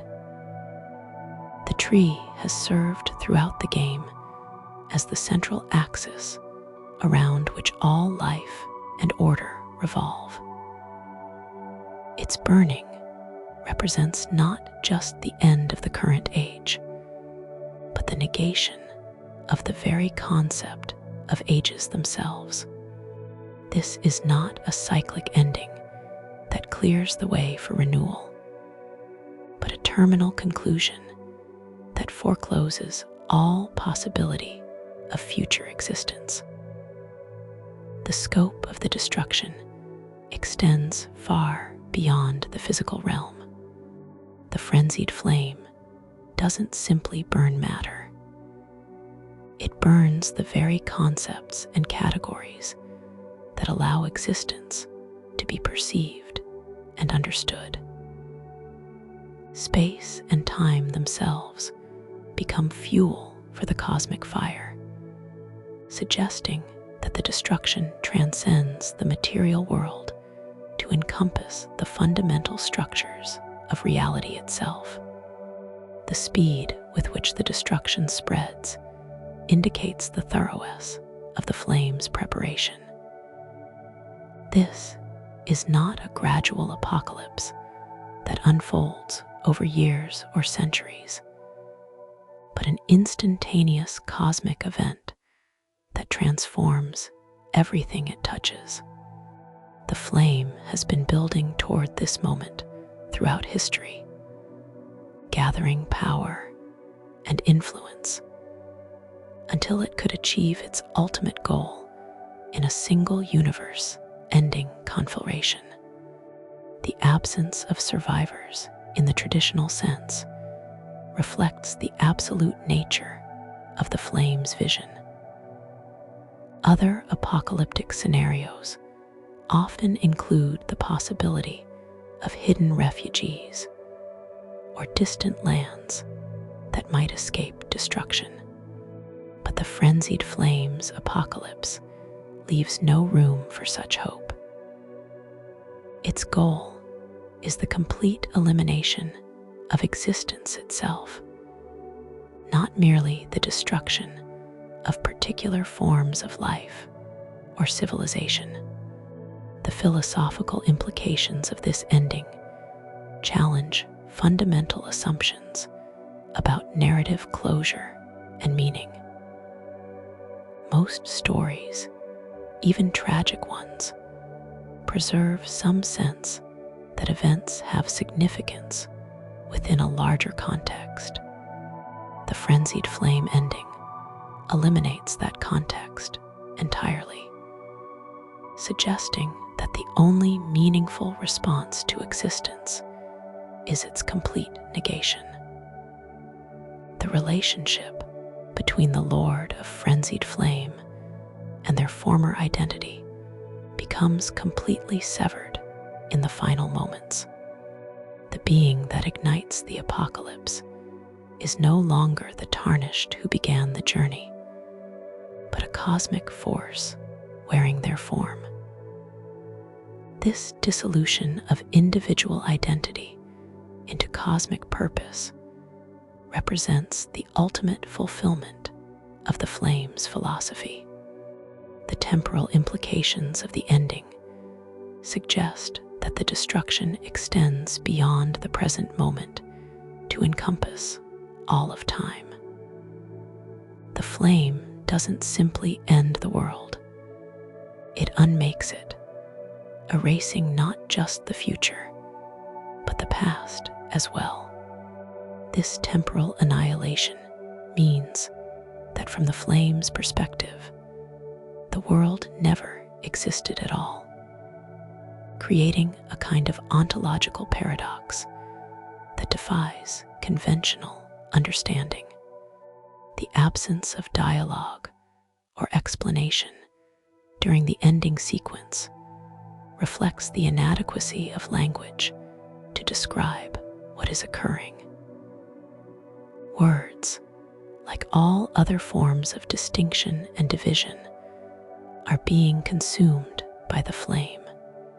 The silence is not empty, but full, pregnant with the weight of absolute ending that cannot be captured in any form of communication. The reaction of other characters to the player's choice provides insight into the magnitude of what has been unleashed. Melina's vow to deliver destined death to the Lord of Frenzied Flame, spoken over the burning world, suggests that even cosmic forces recognize the transgression that has occurred. Her promise of vengeance becomes meaningless in the face of universal annihilation. Yet, her commitment to it speaks to the fundamental wrongness of what has been chosen. The variations in the ending sequence, depending on when the player embraced the three fingers, reveal the Flame's relationship to concepts of sacrifice and mercy. If Melina was spared from her sacrificial role at the Forge of Giants, her appearance at the end of the world becomes even more poignant. The very act of trying to save her led to consequences that made her salvation meaningless, creating a tragic irony that reflects the Flame's corrupting influence on even the noblest intentions. The visual aesthetics of the burning world reveal the Flame's true nature as something beyond ordinary fire. The yellow flames that consume everything have an otherworldly quality that suggests they operate according to different physical laws than normal combustion. This cosmic fire burns away not just matter, but the very possibility of matter consuming the substrate of reality itself. The absence of pain or suffering in the ending sequence suggests that the Flame's promise of ending suffering is in its own twisted way fulfilled. There are no screams of agony or expressions of terror, because consciousness itself is being consumed too quickly for such experiences to register. This merciful aspect of the destruction provides a disturbing validation of the Flame's philosophy. The totality of the destruction raises questions about the nature of existence beyond the confines of the game world. If the Frenzied Flame's influence extends to all reality, then its victory represents not just the end of the lands between, but the end of everything. This cosmic scope transforms what might otherwise be a local catastrophe into an event of universal significance. The relationship between the Lord of Frenzied Flame and other cosmic entities becomes irrelevant in the face of universal annihilation. The greater will, the other outer gods, and all the complex relationships between cosmic forces are simply consumed by the flame's all-encompassing hunger. This suggests that the flame represents something beyond the normal ecology of cosmic entities, a force that transcends rather than participates in their conflicts. The question of consciousness during the apocalypse presents unique challenges. If the Lord of Frenzied Flame retains any awareness during the destruction, they would be witnessing the fulfillment of their ultimate purpose while simultaneously experiencing their own dissolution. This creates a paradox of observation where the witness to the ending is themselves being ended. The potential for reversal or escape becomes meaningless once the ending is set in motion. Unlike other conclusions that might theoretically be undone or amended, the Frenzied Flame ending forecloses all possibilities for change or restoration. The finality is absolute, extending beyond the physical destruction to encompass the very concepts of possibility and potential. The aesthetic beauty of the ending sequence creates a disturbing contrast with its horrific implications. The flames that consume the world are visually stunning, creating a kind of terrible beauty that reflects the flame's seductive power. This beauty serves as a final temptation, suggesting that even in ultimate destruction, there can be a kind of cosmic majesty. The silence that follows the conflagration represents perhaps the most profound aspect of the ending. This is not the silence of peaceful rest or completed action, but the silence of absolute negation. It is the sound of nothing, not just the absence of noise, but the absence of the very possibility of sound, communication, or meaning. The implications for other worlds and realities within the broader From Software universe remain tantalizingly ambiguous. Some have theorized that the Frenzied Flame ending might serve as a prequel to other cosmic events depicted in different games. But the absolute nature of the destruction suggests that such connections would require fundamental reconceptualization of what destruction and creation mean on a cosmic scale. The ending's relationship to the concept of closure reveals the radical nature of the Frenzied Flame's philosophy. Traditional narrative closure provides resolution while preserving the meaningfulness of what came before. The Frenzied Flame ending provides ultimate closure by eliminating the very possibility of meaning, creating a form of resolution that negates rather than fulfills the narrative that preceded it. Perhaps most disturbing of all is the suggestion that this ending might be, from the flame's perspective, a happy one. The achievement of the flame's ultimate goal represents the successful completion of its cosmic purpose. The horror lies not in failure, but in success, in the perfect realization of a vision that reduces all existence to nothing, while claiming this reduction as the ultimate good. Chapter 10: The Needle's Salvation. In the vast tapestry of Elden Ring's law, few items carry as much significance as Miquella's needle. The only known means of reversing the Frenzied Flame's influence and escaping the apocalyptic fate that awaits the Lord of Frenzied Flame. This delicate artifact represents hope in the face of cosmic despair. Yet, its very existence raises profound questions about the nature of choice, redemption, and the possibility of escape from seemingly inevitable doom. The needle's origins lie in the brilliant mind of Miquella, the Empyrean child whose attempts to cure his sister Millennia's scarlet rot led him to create tools capable of warding away the influence of outer gods.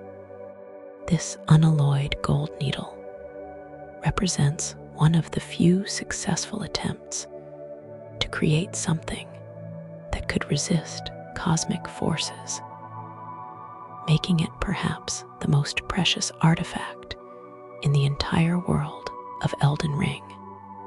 The process of obtaining Miquella's needle requires completing one of the game's most complex and emotionally challenging quest lines, the journey of Millicent. This young woman, born from the scarlet rot that consumed her progenitor Millennia, struggles throughout her quest to define her own identity, separate from the cosmic force that created her. Her story parallels that of potential lords of Frenzied Flame, showing how individuals can resist the influence of outer gods through sheer force of will and the support of others. Millicent's quest takes players through some of the most dangerous and beautiful locations in the game. From the rote-infested Ka to the mystical Hick Tree, each stage of her journey represents a choice between accepting the fate imposed by cosmic forces and fighting for individual agency. Her willingness to suffer and potentially die rather than accept the role that the scarlet rot has prepared for her serves as an inspiration for those who seek to escape the Frenzied Flame's influence. The needle's requirement that it be used in the heart of the storm beyond time points to one of the most mysterious locations in Elden Ring's cosmology, the arena of Dragon Lord Placidus. This ancient dragon, once Elden Lord in an age before the current order, exists in a place removed from the normal flow of time. The choice of this location for the needle's use is deeply symbolic, representing a return to a state before the current cosmic conflicts began. Placed himself represents a fascinating parallel to the Lord of Frenzied Flame. Both are beings who have been abandoned by their gods and left to wait in isolation for a resolution that may never come. The dragon's patient vigil in his timeless arena mirrors the endless suffering of those touched by the Frenzied Flame. Yet, his continued existence proves that it is possible to endure cosmic abandonment embracing apocalyptic solutions. The mechanics of using Miquella's needle reveal important truths about the nature of cosmic influence and free will. The needle doesn't simply remove the frenzied flame's mark. It actively resists the influence of outer gods, creating a space of protection around the user. This suggests that escape from cosmic forces is possible, but requires both the right tools and the right circumstances. The needle's unalloyed gold composition is crucial to its function. This pure metal, untainted by any cosmic influence, represents the possibility of existence independent from the manipulations of outer gods. Miquella's discovery of how to create such pure gold represents one of the greatest achievements in the history of the lands, between offering hope that mortals need not be forever subject to forces beyond their comprehension. The timing requirements for using the needle create additional layers of meaning. It cannot be used just anywhere or at any time. The specific conditions of Placidus's arena are necessary for its function. This suggests that liberation from cosmic influence requires not just the right tools, but the right moment and place when the normal rules of reality are suspended enough to allow genuine choice.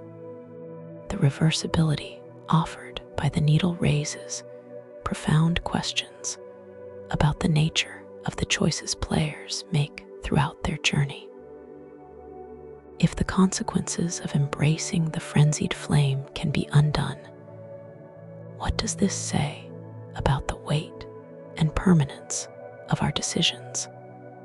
The needle suggests that even the most seemingly final choices might be reversible under the right circumstances, offering hope for redemption even in the darkest moments.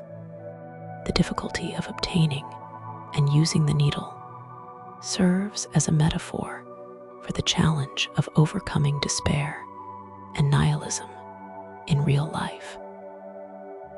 The path to redemption requires facing some of the game's most challenging content, defeating millennia and potentially Placidus, representing the enormous effort required to escape from cycles of destruction and despair.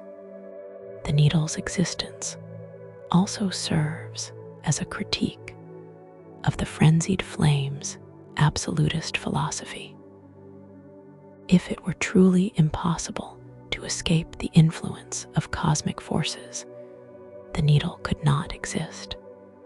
Its very presence in the game suggests that the flame's claims about the inevitability of its vision are false, that there are always alternatives for those willing to seek them out.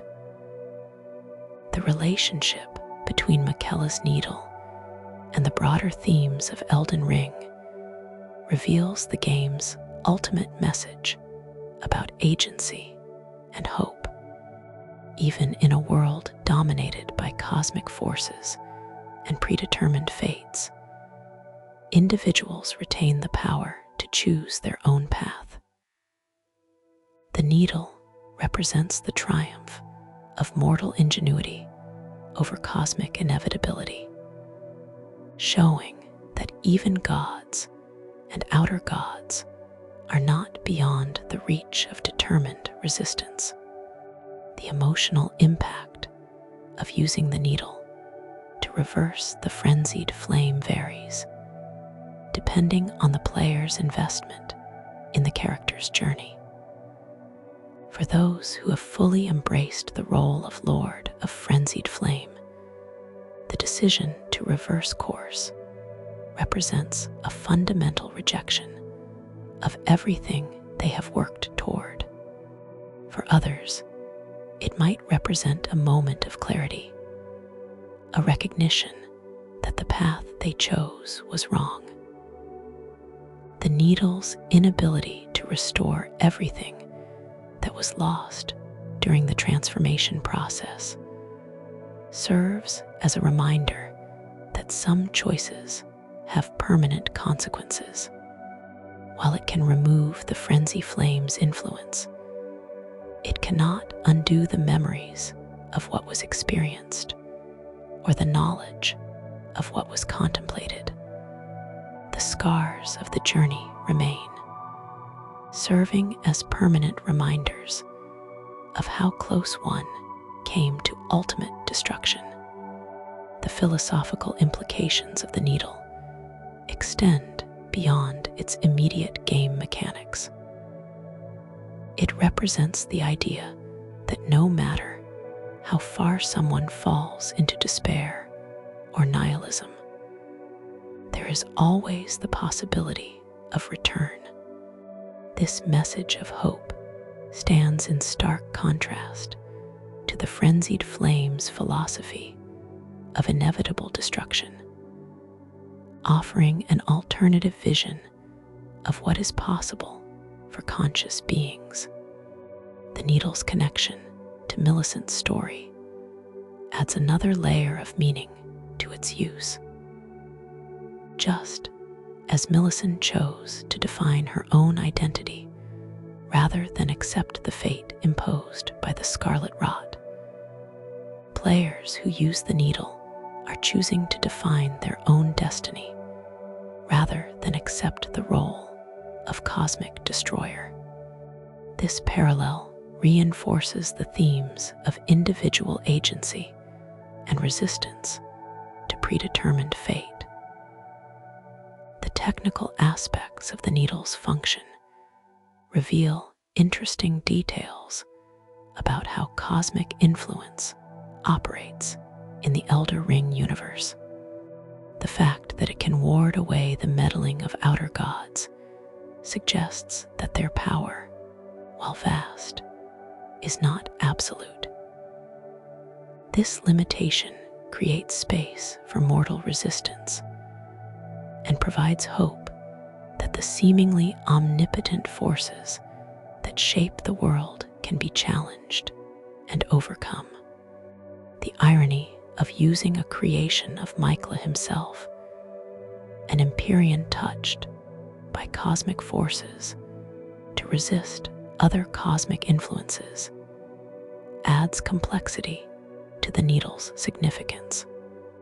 It suggests that those who have been touched by such forces might be uniquely positioned to help others resist them, turning their experience of cosmic influence into a tool for liberation rather than domination. The needle's rarity and the difficulty of its creation ensure that it remains a precious resource rather than a widely available solution. This scarcity reflects the real-world truth that escape from cycles of despair and destruction is possible, but not easy, requiring significant effort, knowledge, and often the help of others who have walked similar paths. The act of using the needle in Placidosx's arena creates a moment of profound symbolic resonance. The player stands in the presence of an ancient lord who has waited eternally for his god's return, using a tool created by a young god to resist the influence of cosmic forces. This convergence of past, present, and future represents the complex web of relationships that define existence in the lands between. The needle's existence serves as proof that Miquela's vision of a world free from the harmful influence of outer gods was not merely a dream, but a practical possibility. His ability to create unalloyed gold and fashion it into a tool of resistance demonstrates that mortals possess the capability to protect themselves from cosmic manipulation if they have the knowledge and will to do so. The psychological impact of choosing to use the needle reflects the broader human struggle with despair and the search for meaning. The decision to reject the Frenzied Flame's vision of universal destruction in favor of continued existence in an imperfect world requires a form of courage that mirrors real-world choices about how to respond to suffering and injustice. Chapter 11: The Failed Lords and Their Lessons. Throughout the history of the lands between and the realm of shadow, numerous individuals have attempted to become lords of Frenzied Flame, yet few have succeeded in achieving this terrible apotheosis. The stories of these failed lords provide crucial insights into the nature of the Frenzied Flame's power and the qualities required to wield it. Their failures are not merely personal tragedies, but cosmic lessons about the relationship between individual will and universal forces.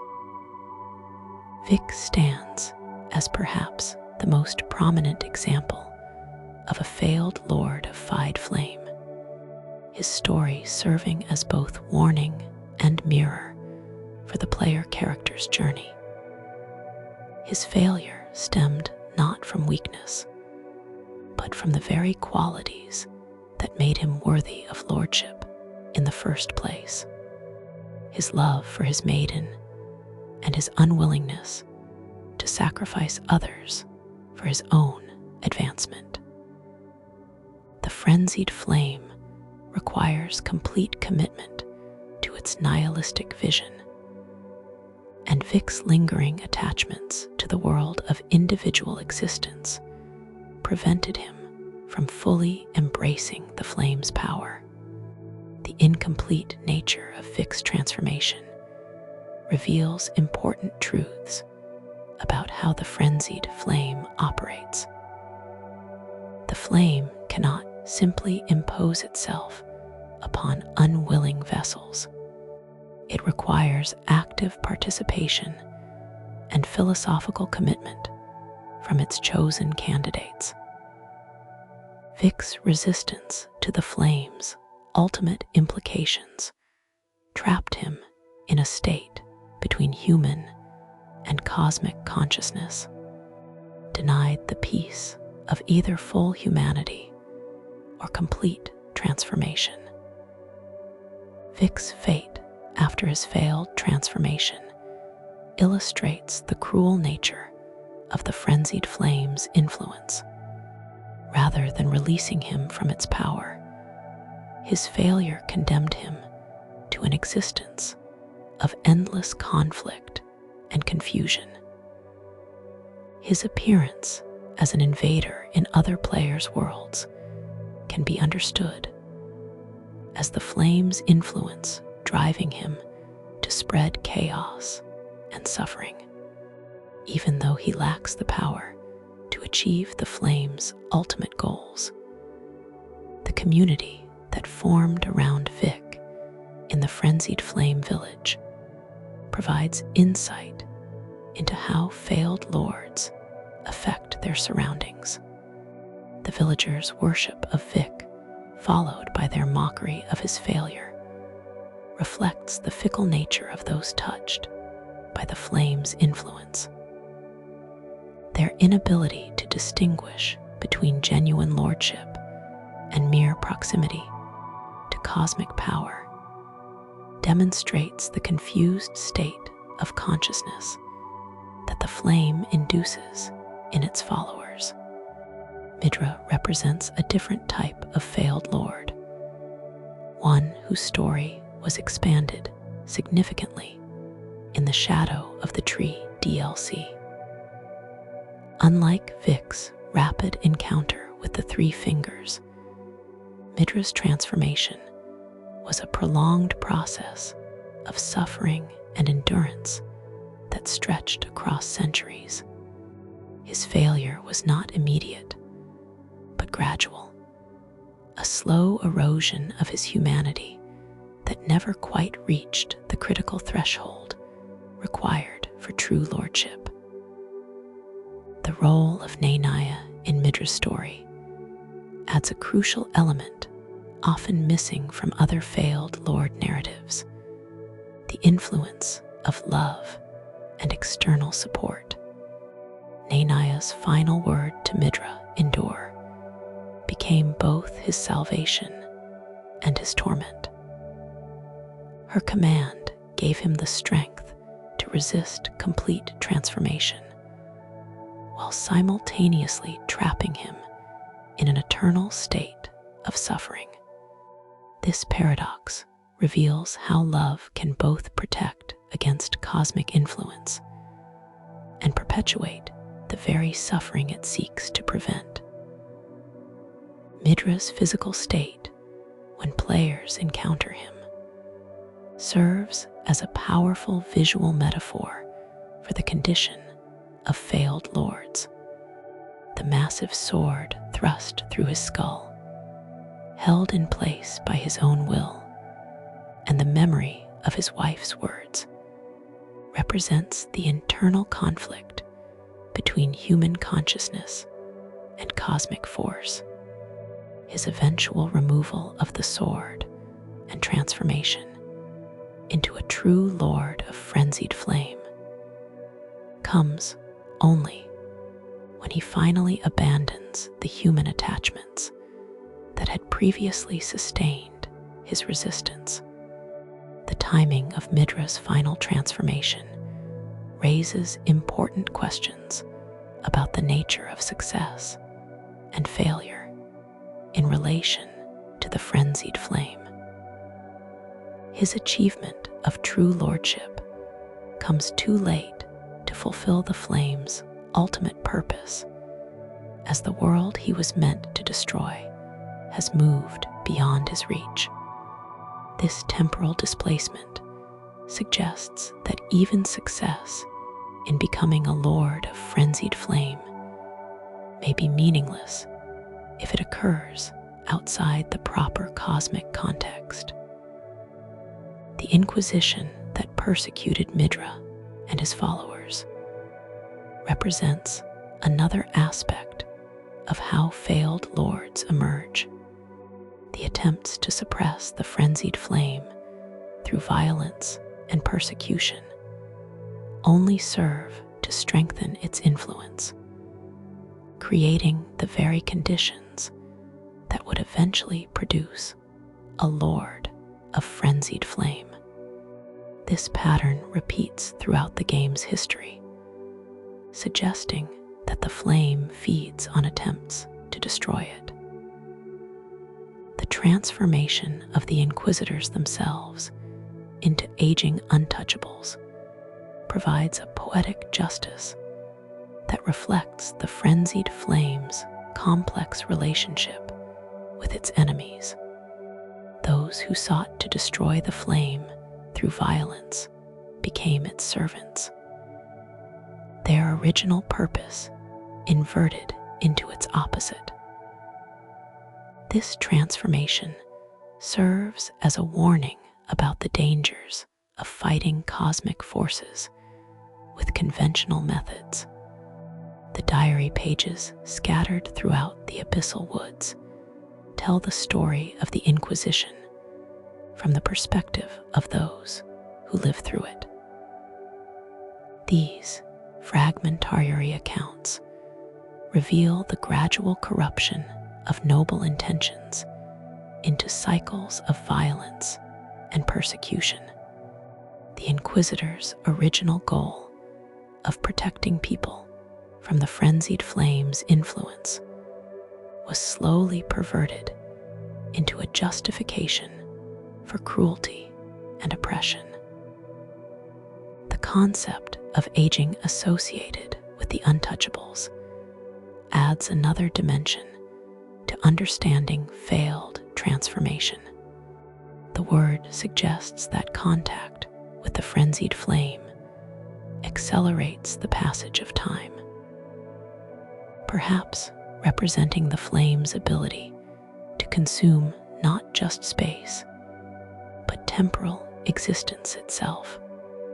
This temporal corruption may be one reason why so many attempts to become lords of Frenzy Flame end in failure.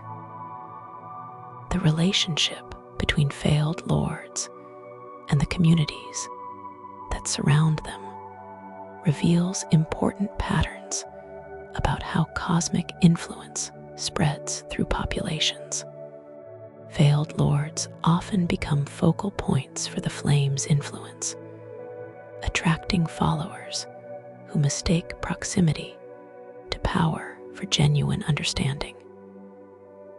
These communities of flame-touched individuals represent what happens when cosmic forces touch mortals without proper guidance or complete transformation. The weapons and artifacts left behind by failed lords carry traces of their incomplete transformation. Vyke's fingerprint armor and lance retain some of the three-finger power, while Midra's great sword and flame incantation allow others to briefly access the power he eventually achieved. These items serve as both warnings and temptations, offering glimpses of cosmic power while carrying the risk of similar corruption. The psychological profiles of failed lords reveal common patterns that help explain why so many attempts at transformation end in failure. Most failed lords are motivated by love or a desire to protect others, qualities that initially make them worthy candidates, but ultimately prevent them from embracing the flame's nihilistic vision. The flame seems to deliberately choose those whose virtues will become obstacles to their transformation. The role of external support in determining success or failure cannot be overstated. Vyke's isolation after embracing the three fingers contributed to his incomplete transformation, while Midra's connection to Nana's memory both sustained and limited him. This suggests that the process of becoming a Lord of Frenzied Flame requires not just individual will, but the right kind of social and emotional context. The failed Lord's inability to let go of their humanity reflects a fundamental tension in the Frenzied Flame's philosophy. The flame seeks to eliminate individual existence, yet it requires individual consciousness to carry out its will. This paradox may explain why so many attempts at transformation fail.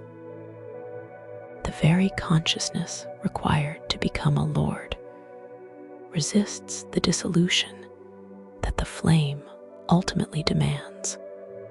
The question of whether failed lords can eventually succeed adds another layer of complexity to their stories.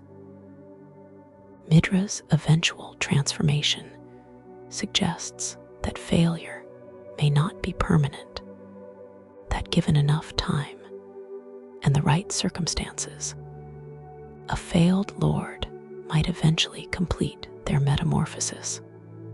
However, the temporal displacement of his success raises questions about whether such delayed transformation has any meaningful purpose. The failed lords serve as cautionary tales for the player character, showing the potential consequences of embracing the frenzied flame without full commitment to its vision. Their stories demonstrate that partial transformation may be worse than no transformation at all, trapping individuals in states of eternal conflict between human consciousness and cosmic purpose.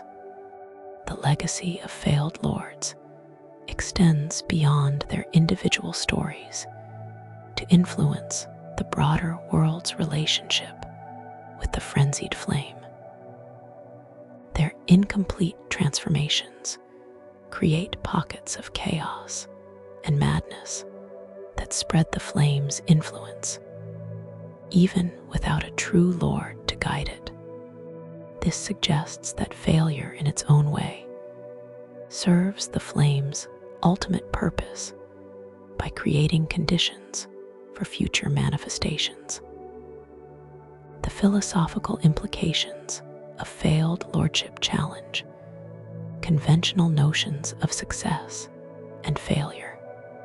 From the frenzied flame's perspective, even failed attempts at transformation serve its ultimate goal by spreading chaos and despair.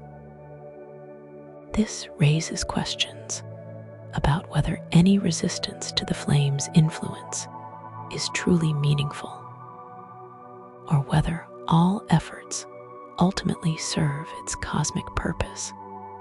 The failed lord stories collectively suggest that the path to becoming a lord of frenzied flame is not simply a matter of power or will, but requires a fundamental compatibility between individual psychology and cosmic purpose. Those who retain too much humanity, too much love for the world of individual existence, will inevitably fall short of the flame's expectations, trapped forever between two incompatible states of being. Chapter 12. The Greater Will's Shadow. The relationship between the frenzied flame and the Greater Will represents one of the most profound cosmic conflicts in Elden Ring's mythology. These two forces, often interpreted as opposite sides of the same primordial entity, embody fundamentally different visions of what existence should be. Understanding this relationship requires examining not just their opposition, but the ways in which they mirror and define each other. The 2 fingers and 3 fingers serve as the most visible manifestations of this cosmic duality. The 2 fingers representing order, division, and the maintenance of hierarchical structures stand in direct opposition to the 3 fingers' vision of unity through annihilation. The numerical difference between them suggests an imbalance, with the 3 fingers representing not just an alternative to the 2 fingers, but an excess, an overflow that threatens to destabilize the entire cosmic order.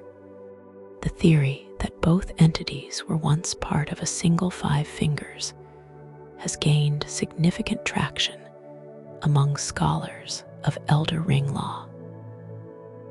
This interpretation suggests that the current conflict represents a cosmic wound, a division within what was once a unified force.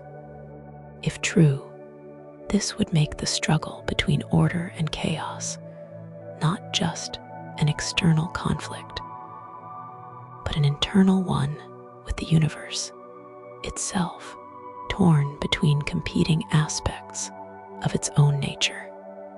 Hayata's mention of the one great, from which all things came, provides crucial insight into this primordial unity. According to this cosmology, the current state of existence, with its divisions and distinctions, represents a fallen state. The greater will's order and the Frenzied Flame's chaos are both responses to this cosmic fracture, offering different solutions to the fundamental problem of separation and division. The greater will's solution involves the creation and maintenance of elaborate hierarchical structures that acknowledge division while attempting to organize it into meaningful patterns. The Elden Ring itself serves as the ultimate expression of this philosophy, creating a cosmic order that assigns specific roles and relationships to different aspects of existence. This approach accepts the reality of division while trying to make it productive and meaningful. The Frenzied Flame solution is far more radical. The complete elimination of division through universal annihilation. From the flame's perspective, the greater will's attempts to organize division are doomed to failure because they accept the fundamental error of separation. Only by returning to the primordial state of unity can the cosmic wound be truly healed. The Golden Order, as the greater will's most recent manifestation in the lands between, demonstrates both the achievements and limitations of the ordered approach to existence. Under Ma's rule, the Golden Order created unprecedented stability and prosperity. Yet, it also institutionalized discrimination and oppression. The very categories that made order possible also created hierarchies that inevitably led to suffering and injustice. The Frenzied Flame's emergence as a response to the Golden Order's failing suggests that the two forces exist in a dialectical relationship. The flame feeds on the suffering and injustice created by attempts to impose order, growing stronger in response to the very successes of ordered civilization. This creates a cosmic feedback loop where order creates the conditions for its own negation.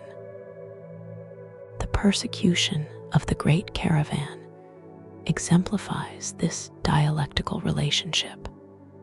The Golden Order's attempt to maintain religious and cultural purity led to the burial of an entire people whose collective despair then summoned the very force that threatened to destroy everything the Order had built. The flame's emergence from the depths beneath the capital city symbolizes how chaos grows from the foundation of order itself. The concept of grace, central to the greater will's influence, stands in direct opposition to the Frenzied Flame's universal condemnation. Grace selects specific individuals for special roles and purposes, creating categories of chosen and unchosen that define the ordered world. The flame rejects these distinctions entirely, offering its influence to anyone willing to embrace its vision, regardless of their status in the ordered hierarchy. The tree's role as both a symbol of order and a target for destruction, reveals the complex relationship between these cosmic forces. The tree represents the greater will's attempt to create a visible, permanent symbol of order that could serve as a focal point for faith and stability. The frenzied flame's desire to burn the tree represents not just destruction, but a rejection of the very idea that such symbols are necessary or beneficial. The question of whether the greater will abandon the world, as suggested by various characters and item descriptions, adds another dimension to understanding its relationship with the frenzied flame. If the greater will has indeed withdrawn its direct influence, this might explain the flame's growing power. The absence of active opposition from the force of order could allow chaos to spread unchecked. The role of the elder beast as the living incarnation of the greater, whilst order provides insight into how cosmic forces manifest in the physical world. The beast's alien nature and its fusion with Rathagen suggests that order itself is not natural to the world, but imposed from outside. This external imposition creates resistance and resentment that the frenzied flame can exploit. The various outer gods that influence the world represent alternative approaches to the fundamental cosmic problem. The god of rot offers decay and renewal. The formless mother offers blood and sacrifice, and others provide their own visions of how existence should be organized. The frenzied flame stands apart from these alternatives by rejecting the entire framework within which they operate. The temporal aspects of the conflict between order and chaos reveal another layer of their relationship. The greater will operates through cycles and ages, creating patterns of rise and decline that repeat across vast spans of time. The frenzied flame seeks to break this cycle entirely, offering not just another age, but the end of time itself. The influence of both forces on individual consciousness demonstrates their fundamental difference in approach. The greater will works through inspiration, guidance, and the granting of grace to specific individuals. The frenzied flame works through infection, spreading from person to person like a cosmic disease that transforms anyone it touches. The philosophical traditions associated with each force reflect their different approaches to existence. The greater will inspires the creation of elaborate theological and legal systems that attempt to understand and codify the proper relationships between different aspects of reality.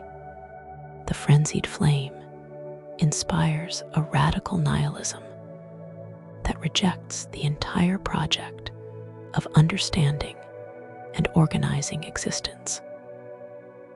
The aesthetic differences between the two forces reveal their fundamental orientations. The greater will is associated with gold light and geometric patterns that suggest order and meaning. The frenzied flame manifests as chaotic yellow fire that consumes rather than illuminates, destroying the very possibility of pattern and meaning. The question of which force is correct or better cannot be answered simply, as each represents a legitimate response to the fundamental problems of existence. The greater will's order creates meaning and purpose, but also hierarchy and oppression. The Frenzied Flame's chaos offers escape from suffering, but only through the elimination of everything that makes existence worthwhile. The player's choice between these cosmic forces reflects broader questions about how to respond to suffering and injustice in the world.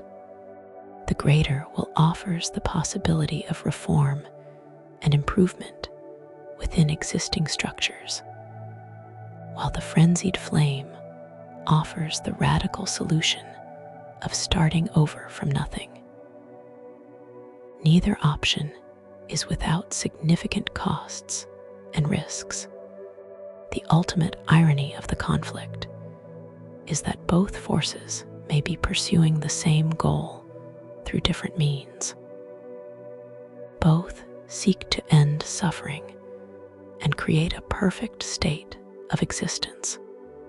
The difference lies in their understanding of what perfection means and what sacrifices are acceptable to achieve it. This fundamental disagreement about means and ends drives the cosmic conflict that defines Elden Ring's universe. The resolution of this conflict, if such a thing is possible, would require a synthesis that transcends both order and chaos, while incorporating the legitimate insights of each. Such a synthesis might involve finding ways to create meaning and purpose without oppressive hierarchy, or discovering forms of unity that don't require the elimination of individual existence. The difficulty of imagining such a synthesis reflects the profound nature of the cosmic problems these forces attempt to address. Chapter 13. The Mechanics of Madness. The Frenzied Flame's power manifests in the world through a complex system of madness that affects both individuals and environments in unique and terrifying ways. Understanding these mechanics provides crucial insight into how cosmic chaos operates on a practical level, transforming abstract philosophical concepts into tangible threats that players must navigate and understand. Madness as a status effect represents one of the most unique and thematically appropriate mechanics in Elden Ring. Unlike other status effects that primarily deal damage or impose temporary debuffs, madness fundamentally alters the relationship between the affected character and the game world. When the madness meter fills completely, the victim doesn't simply take damage. They experience a moment of complete disconnection from reality that reflects the Frenzied Flame's ultimate goal of dissolving individual existence. The visual manifestation of madness buildup reveals important details about how the Frenzied Flame operates. The yellow flame that begins to flicker around affected characters' eyes suggests that madness is not merely a psychological state, but a physical transformation. The flame literally replaces normal perception with cosmic vision, showing the world as the Frenzied Flame sees it, rather than as individual consciousness would naturally perceive it. The mechanics of madness transmission reflect the contagious nature of the Frenzied Flame's influence. Unlike other status effects that require direct physical contact or specific magical attacks, madness can be spread through sight, sound, and proximity. The giant eye near the Church of Inhibition demonstrates this principle, inflicting madness on anyone who looks upon it, regardless of distance or physical barriers. The role of focus as the primary resistance stat for madness creates interesting gameplay implications. Focus represents mental fortitude and the ability to maintain one's sense of self in the face of overwhelming cosmic forces. Characters with high focus can resist madness longer, but no amount of mental strength can provide complete immunity. This reflects the Frenzied Flame's fundamental assertion that individual consciousness is ultimately unsustainable when confronted with cosmic truth. The self-infliction mechanics associated with Frenzied Flame incantations reveal the double-edged nature of channeling cosmic chaos. Users of these powerful spells gradually build up madness in themselves, representing the price of touching forces beyond mortal comprehension. This mechanic ensures that even those who seek to use the flame's power are constantly at risk of being consumed by it. The Howl of Shabriri incantation exemplifies the complex relationship between power and vulnerability that defines madness mechanics. This spell increases the user's damage output while simultaneously making them more vulnerable to attacks and accelerating their own madness buildup. The trade-off perfectly captures the seductive danger of the Frenzied Flame: great power at the cost of increasing instability. The behavior of NPCs affected by madness provides insight into how the condition affects consciousness and decision. Mad characters often speak in fragmented, contradictory ways that suggest their perception of reality has been fundamentally altered.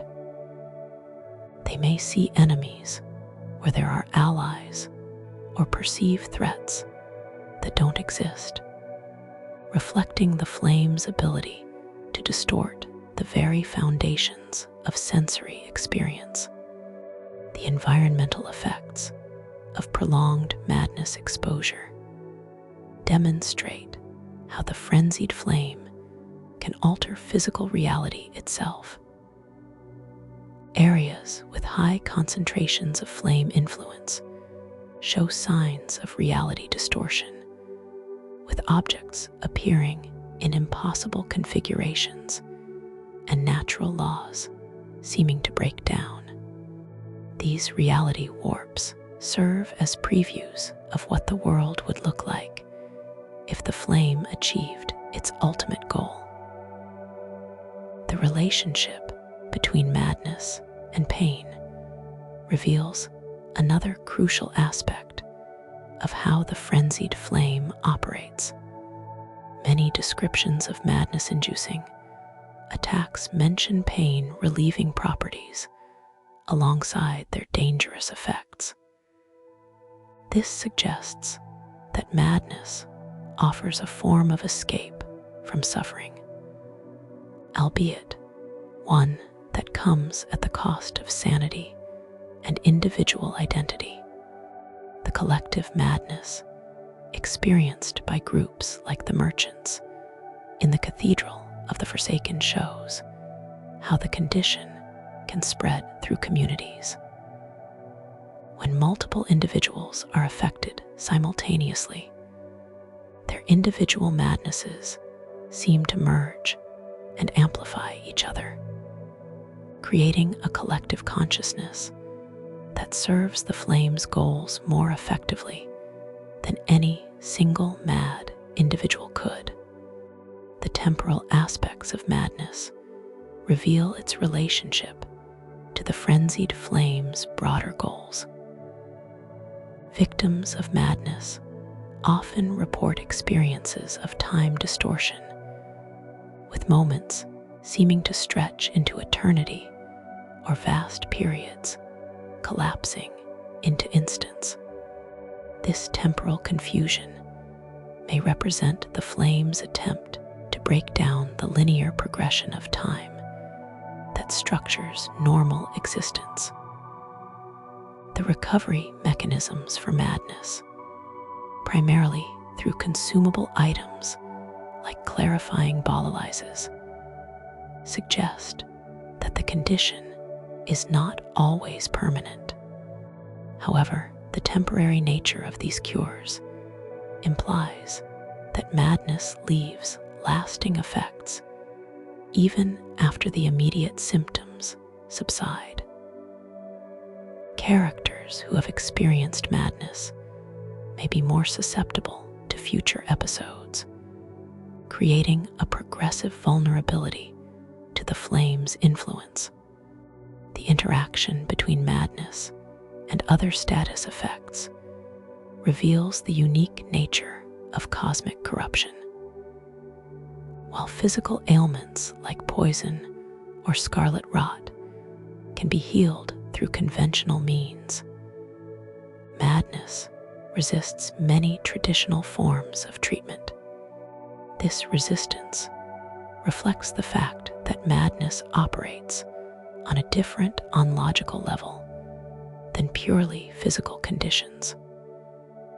The role of music and sound in inducing madness adds another dimension to understanding how the frenzied flame spreads its influence. The melancholy songs played by the merchant remnants in the Cathedral of the Forsaken serve as both lament and invitation, drawing listeners into the same despair that originally summoned the flame. This suggests that the flame can use artistic expression as a vector for transmission. The connection between madness and revelation provides insight into the frenzied flame's claim to offer truth. Many characters who experience madness report seeing reality more clearly, understanding cosmic truths that were previously hidden from them. Whether these revelations are genuine insights or delusions created by the flame remains ambiguous, reflecting the difficulty of distinguishing between cosmic truth and cosmic deception. The physiological changes associated with advanced madness, such as the removal of eyes to create Shabriri grapes, demonstrate how the condition progresses beyond psychological symptoms to physical transformation. These self-mutilations are performed willingly by victims who no longer distinguish between their physical bodies and their cosmic purpose. The weaponization of madness through specialized equipment and techniques shows how the frenzied flame's influence can be channeled and directed. Items like the Frenzied Flame seal allow users to focus and amplify madness-inducing effects, turning the condition from a random affliction into a deliberate tool of cosmic chaos. The relationship between madness and memory reveals another aspect of how the frenzied flame alters consciousness. Victims often report difficulty distinguishing between past and present, or between their own memories and those of others.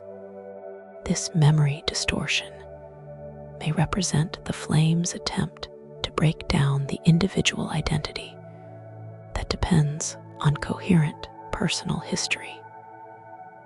The question of whether madness represents liberation or imprisonment remains central to understanding the Frenzied Flame's appeal. From the flame's perspective, madness frees individuals from the illusions and limitations of normal consciousness, allowing them to perceive and participate in cosmic truth. From the perspective of ordered existence, madness represents the loss of everything that makes life meaningful and worthwhile. The mechanics of madness in Elden Ring serve as both gameplay challenge and philosophical statement. They force players to confront questions about the nature of sanity, the value of individual consciousness, and the price of cosmic knowledge. The system's complexity reflects the sophisticated way the game explores these themes, using interactive mechanics to convey ideas that might otherwise remain purely abstract. Chapter 14: The cultural impact of the Three Fingers. The influence of the Three Fingers and the Frenzied Flame extends far beyond individual transformation, shaping entire cultures and civilizations throughout the history of the lands between and the realm of shadow. Understanding this cultural impact requires examining how communities respond to the presence of cosmic chaos, how traditions evolve in response to existential threats, and how the flame's philosophy spreads through social networks. The formation of flame-touch communities represents one of the most visible cultural impacts of the Three Fingers' influence. These settlements, like the Frenzied Flame village near the Church of Inhibition, develop their own customs, hierarchies, and belief systems centered around their shared connection to cosmic chaos.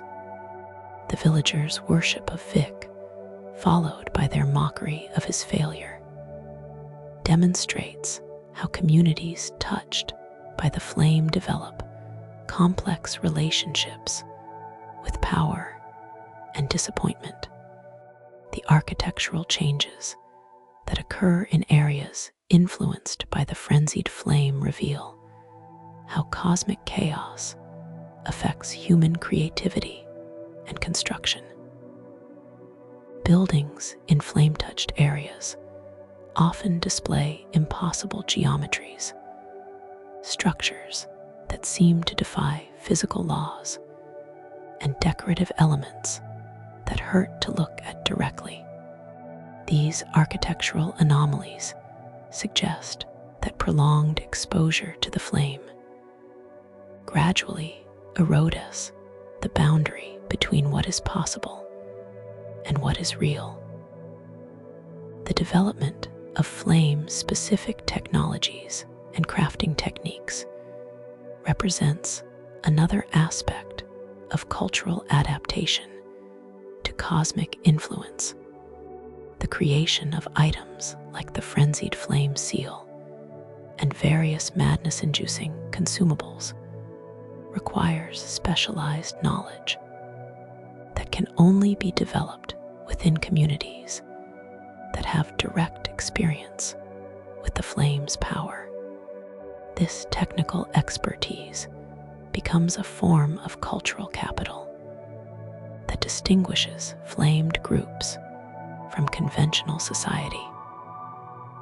The emergence of new forms of artistic expression in flame-influenced communities reflects the cosmic force's impact on human creativity.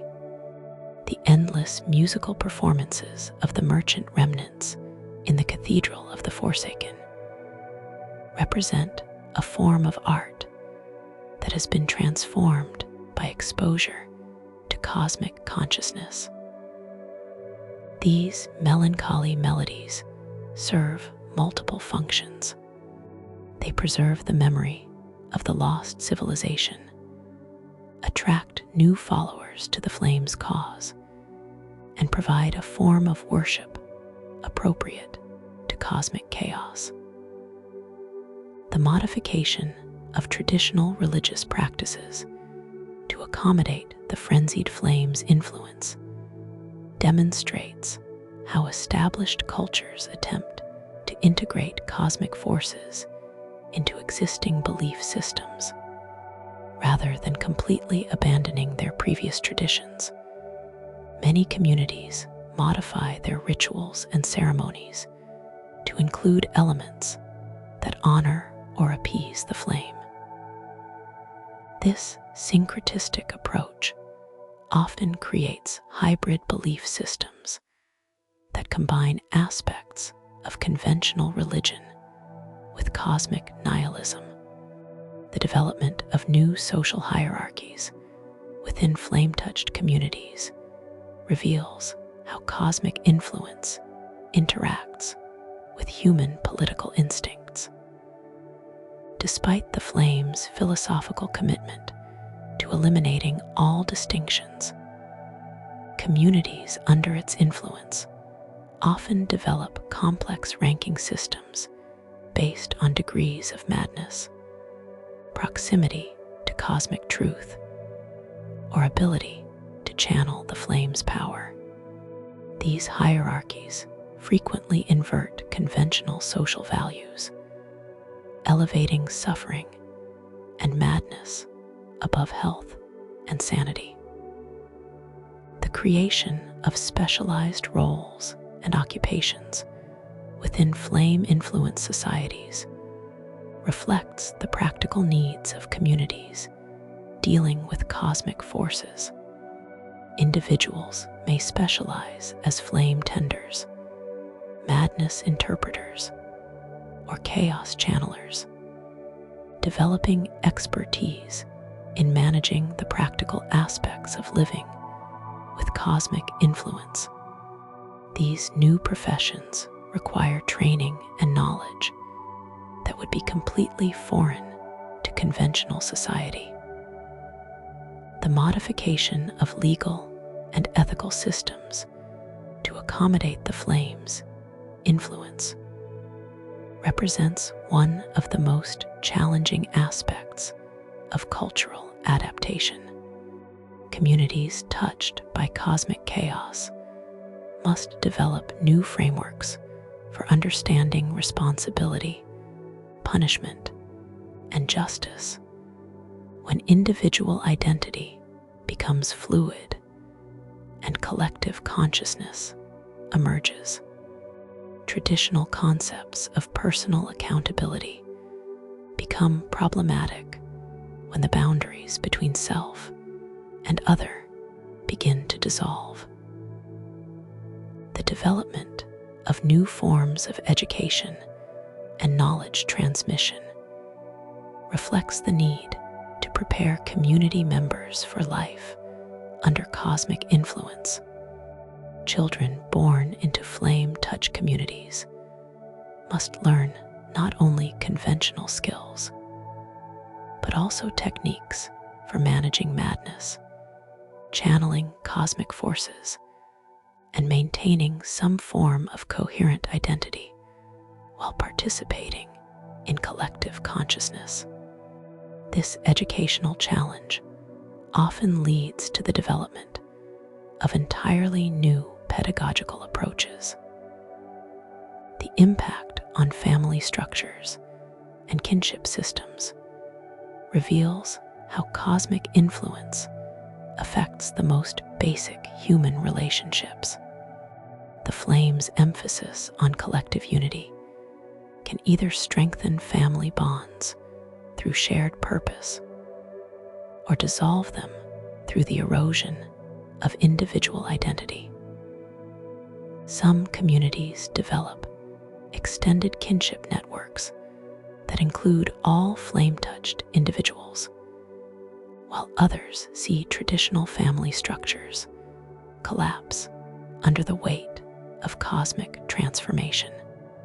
The modification of economic systems to function under cosmic influence demonstrates the practical challenges of maintaining civilization while embracing chaos. Traditional concepts of property, ownership, and exchange become problematic when individual identity becomes fluid. Some flame-touch communities develop gift economies based on collective sharing, while others create entirely new forms of value based on degrees of cosmic attunement. The development of new communication methods reflects the challenge of maintaining social coordination. When conventional language becomes inadequate for expressing cosmic truths, some communities develop forms of telepathic or empathic communication that bypass the limitations of words, while others create new vocabularies and grammatical structures designed to express experiences that normal language cannot capture. The impact on gender roles and sexual relationships reveals another dimension of how cosmic influence affects human society. The flame's philosophy of universal unity can either reinforce traditional gender distinctions or dissolve them entirely, depending on how communities interpret the implications of cosmic consciousness. Some flame-touch societies develop completely new approaches to sexuality and reproduction that reflect their transformed understanding of individual identity. The influence on artistic traditions extends beyond music to encompass visual arts, literature, and performance. Flame-touched artists often create works that deliberately induce madness in viewers, using colors, patterns, and compositions that reflect cosmic chaos rather than conventional aesthetic principles. These artworks serve as both expressions of the flame's influence and tools for spreading that influence to others. The development of flame-specific historical narratives and mythologies represents another crucial aspect of cultural transformation.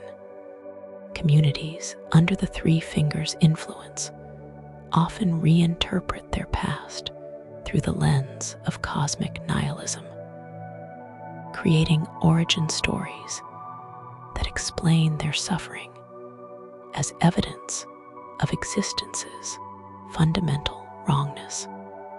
These revisionist histories serve to validate the flame's philosophy while providing meaning for communities that have embraced cosmic chaos. The impact on technological development reveals how cosmic influence affects human innovation and progress. Some flame-touched communities reject technology entirely, viewing it as another form of division and distinction that must be eliminated. Others develop entirely new forms of technology based on principles of cosmic chaos rather than conventional physics, creating devices that operate through madness and impossibility rather than mechanical or magical means. The relationship between flame touch communities and conventional society often evolves into complex patterns of conflict, cooperation, and mutual incomprehension. The cosmic truth that flame-touched individuals claim to possess makes meaningful communication with outsiders increasingly difficult. While their behavior often appears threatening or incomprehensible to those who haven't experienced the flame's influence, the seasonal and cyclical aspects of flame influence create temporal patterns that shape community life in unique ways. Some communities experience periods of increased cosmic activity that correspond to astronomical events or anniversaries of significant flame-related incidents. These cycles become incorporated into community calendars and ritual practices, creating temporal frameworks that differ significantly from conventional seasonal patterns. The development of flame-specific healing practices reflects communities' attempts to manage the physical and psychological effects of cosmic influence. Rather than trying to cure madness, these practices often focus on channeling it productively or helping individuals achieve more complete transformation. The distinction between healing and corruption becomes blurred when the goal is not the restoration of conventional health, but the achievement of cosmic unity. The impact on childhood development and coming-of-age practices reveals how cosmic influence affects the fundamental processes of human maturation. Children born into flame-touch communities often display unusual development patterns, with some showing early signs of cosmic awareness, while others seem resistant to the flame's influence. Communities develop specialized rituals and practices to help young people navigate the transition from individual consciousness to cosmic participation. The role of memory and forgetting in flame-touched communities becomes increasingly complex as collective consciousness develops. The preservation of pre-flame cultural traditions conflicts with the flame's goal of eliminating all distinctions and divisions. Some communities struggle to maintain their historical identity while embracing cosmic transformation, while others deliberately forget their past as part of their commitment to the flame's vision. The development of new forms of conflict resolution reflects the challenge of maintaining social order when conventional authority structures become meaningless. Flame-touch communities often develop consensus-based decision-making processes that rely on collective cosmic insight rather than individual judgment. These new governance systems reflect the flame's emphasis on unity, while attempting to address practical problems of resource allocation and dispute resolution. The impact on agricultural and food production practices reveals how cosmic influence affects even the most basic survival needs. Some flame-touched communities develop farming techniques that incorporate elements of cosmic chaos, attempting to grow crops that reflect the flame's transformative power. Others reject agriculture entirely, viewing the cultivation of food as another form of division between human and natural that must be eliminated.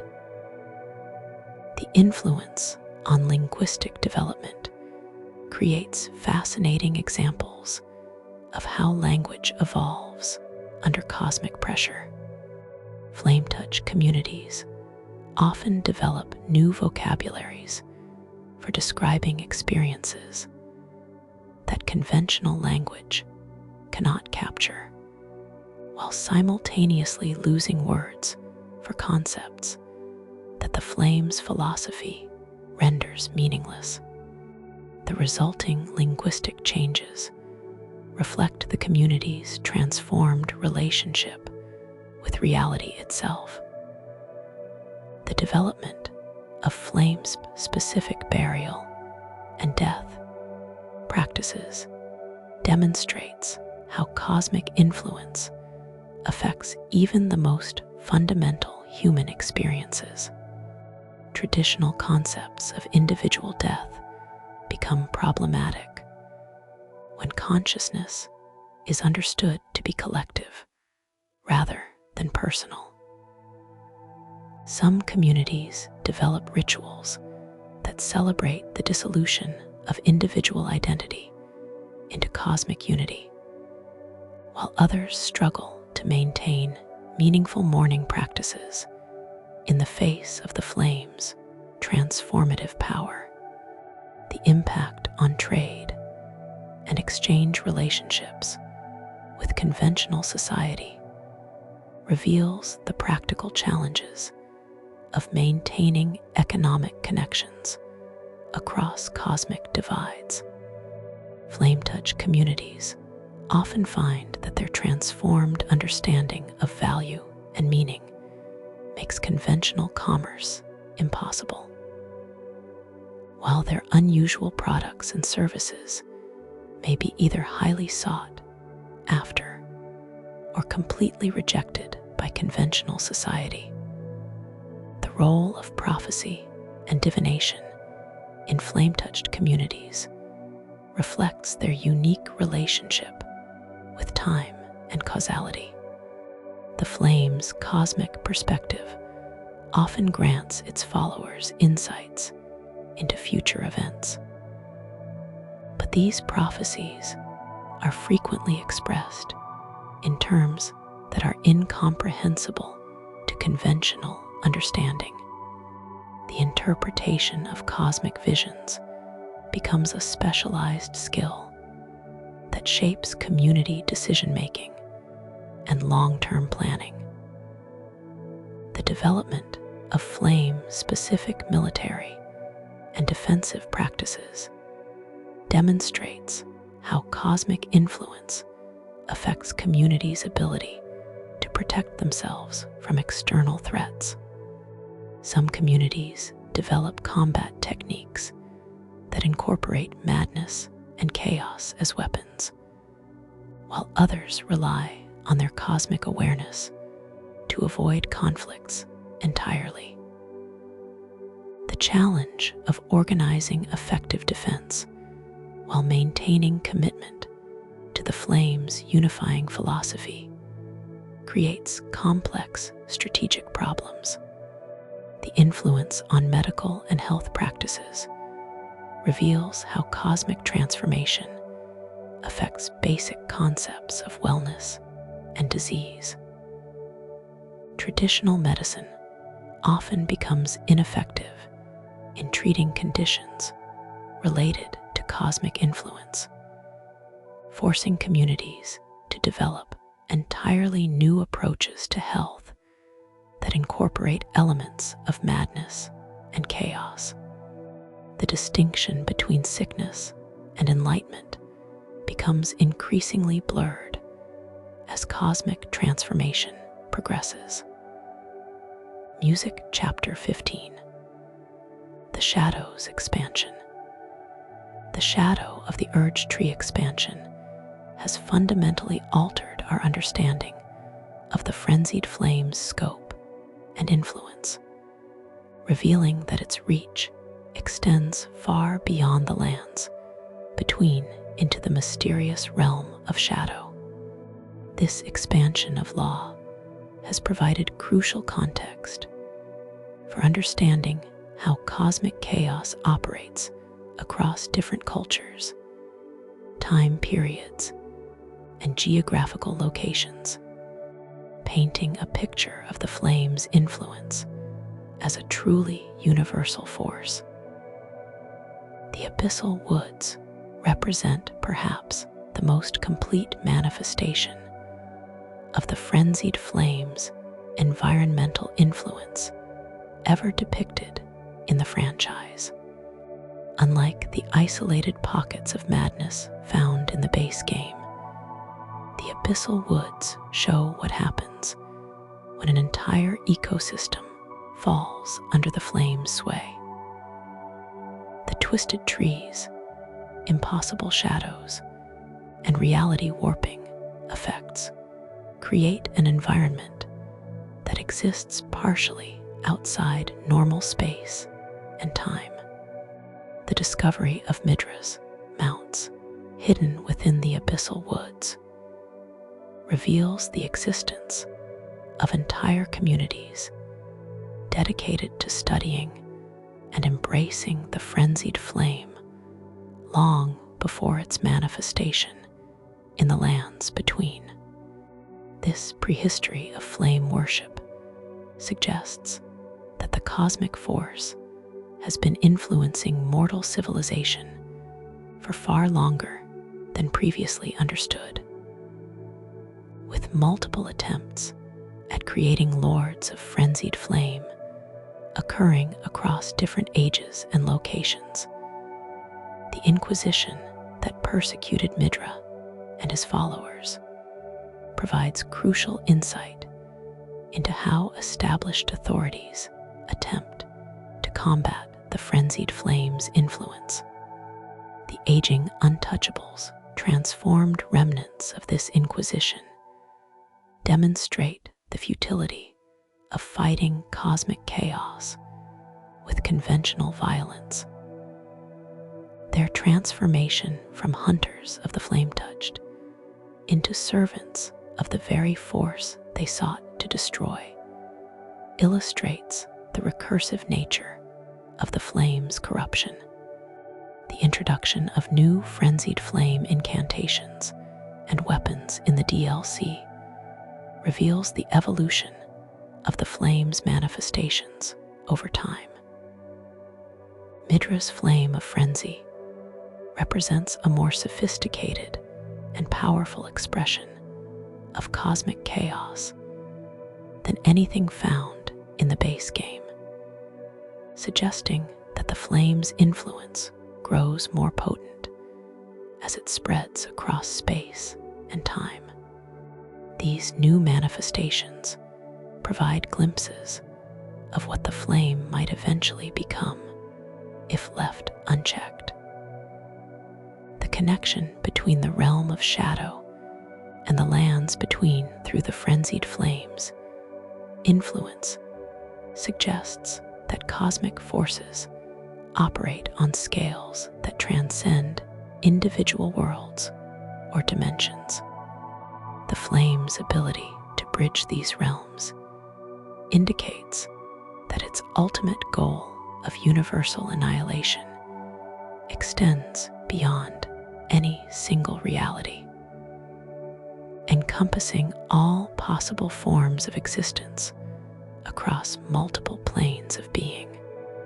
The presence of Shabriri grapes and their evolution into swollen grapes within the realm of shadow demonstrates how the flame's influence adapts to different environments while maintaining its core characteristics.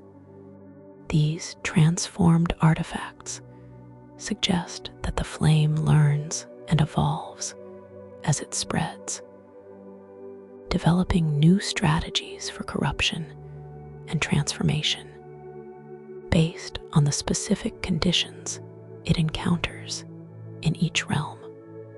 The discovery of new flame touch communities and their unique cultural adaptations reveals the diversity of responses to cosmic chaos across different societies. Each community's approach to embracing or resisting the flame provides insight into how human nature interacts with cosmic forces, showing that there is no single path to either salvation or damnation when confronting universal chaos. The temporal displacement experienced in the realm of shadow, where events from different ages seem to occur simultaneously, reflects the frenzied flame's complex relationship with time itself. This temporal confusion suggests that the flame's influence operates outside normal causality, creating pockets of existence where past, present, and future become meaningless distinctions. The role of Nanaya in Midra's story introduces themes of love and sacrifice that complicate our understanding of the frenzied flame's appeal.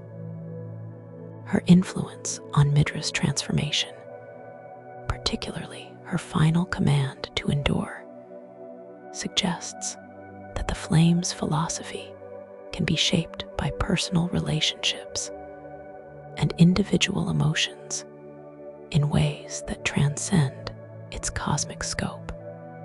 The architectural impossibilities found throughout the realm of Shadow's flame-touched areas demonstrate how prolonged exposure to cosmic chaos affects the physical laws that govern reality.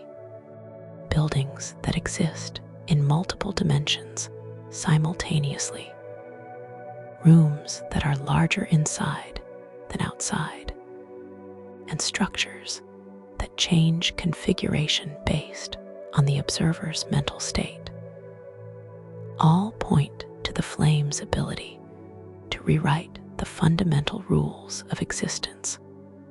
The introduction of new enemy types like the aging untouchables reveals the long-term consequences of attempting to fight the frenzied flame through conventional means. These creatures' unique vulnerability to parrying attacks suggests that combating cosmic chaos requires precise timing and perfect understanding rather than brute force, reflecting the flame's tendency to turn aggression against itself. The discovery of ancient texts and artifacts related to the frenzied flame provides glimpses into the cosmic force's true origins and ultimate goals. These fragmentary records suggest that the flame has been influencing reality since the beginning of recorded history, with each manifestation building towards some ultimate cosmic event that transcends individual worlds or ages. The relationship between the frenzied flame and other cosmic forces in the realm of shadow reveals the complex ecology of cosmic influence that operates beyond mortal perception. The flame's interactions with the forces of shadow, death, and transformation suggest that cosmic chaos is just one element in a vast network of universal powers, each pursuing its own agenda while responding to the influence of others. The environmental storytelling techniques used throughout the flame-touched areas of the DLC demonstrate from software's evolving approach to conveying cosmic horror through interactive media. The subtle details, hidden connections, and atmospheric effects work together to create a sense of creeping dread that builds as players explore deeper into the flame's domain. The introduction of new law regarding the flame's relationship to suffering and persecution provides additional context for understanding its appeal to marginalized communities. The pattern of persecution followed by flame manifestation appears to be universal, suggesting that cosmic chaos feeds on injustice and oppression, regardless of the specific cultural context in which these occur. The discovery of flame-touched artworks and cultural artifacts reveals how cosmic influence shapes creative expression across different societies. These alien aesthetics and impossible artistic techniques provide insight into how consciousness changes when exposed to cosmic truth, showing the transformation of human creativity under the influence of universal chaos. The expansion's treatment of time and memory in flame-touched areas demonstrates the cosmic force's ability to manipulate fundamental aspects of existence. Characters and locations that seem to exist outside normal temporal flow suggest that the flame's ultimate goal involves not just the destruction of space, but the elimination of time itself. The new connections revealed between characters and events in the base game and the DLC create a more complete picture of the Frenzied Flame's influence across the entire Elden Ring universe. These connections suggest that seemingly isolated incidents of flame manifestation are actually part of a larger cosmic pattern that spans multiple worlds and ages. The introduction of new flame-specific consumables and crafting materials reveals the practical aspects of living in areas dominated by cosmic chaos.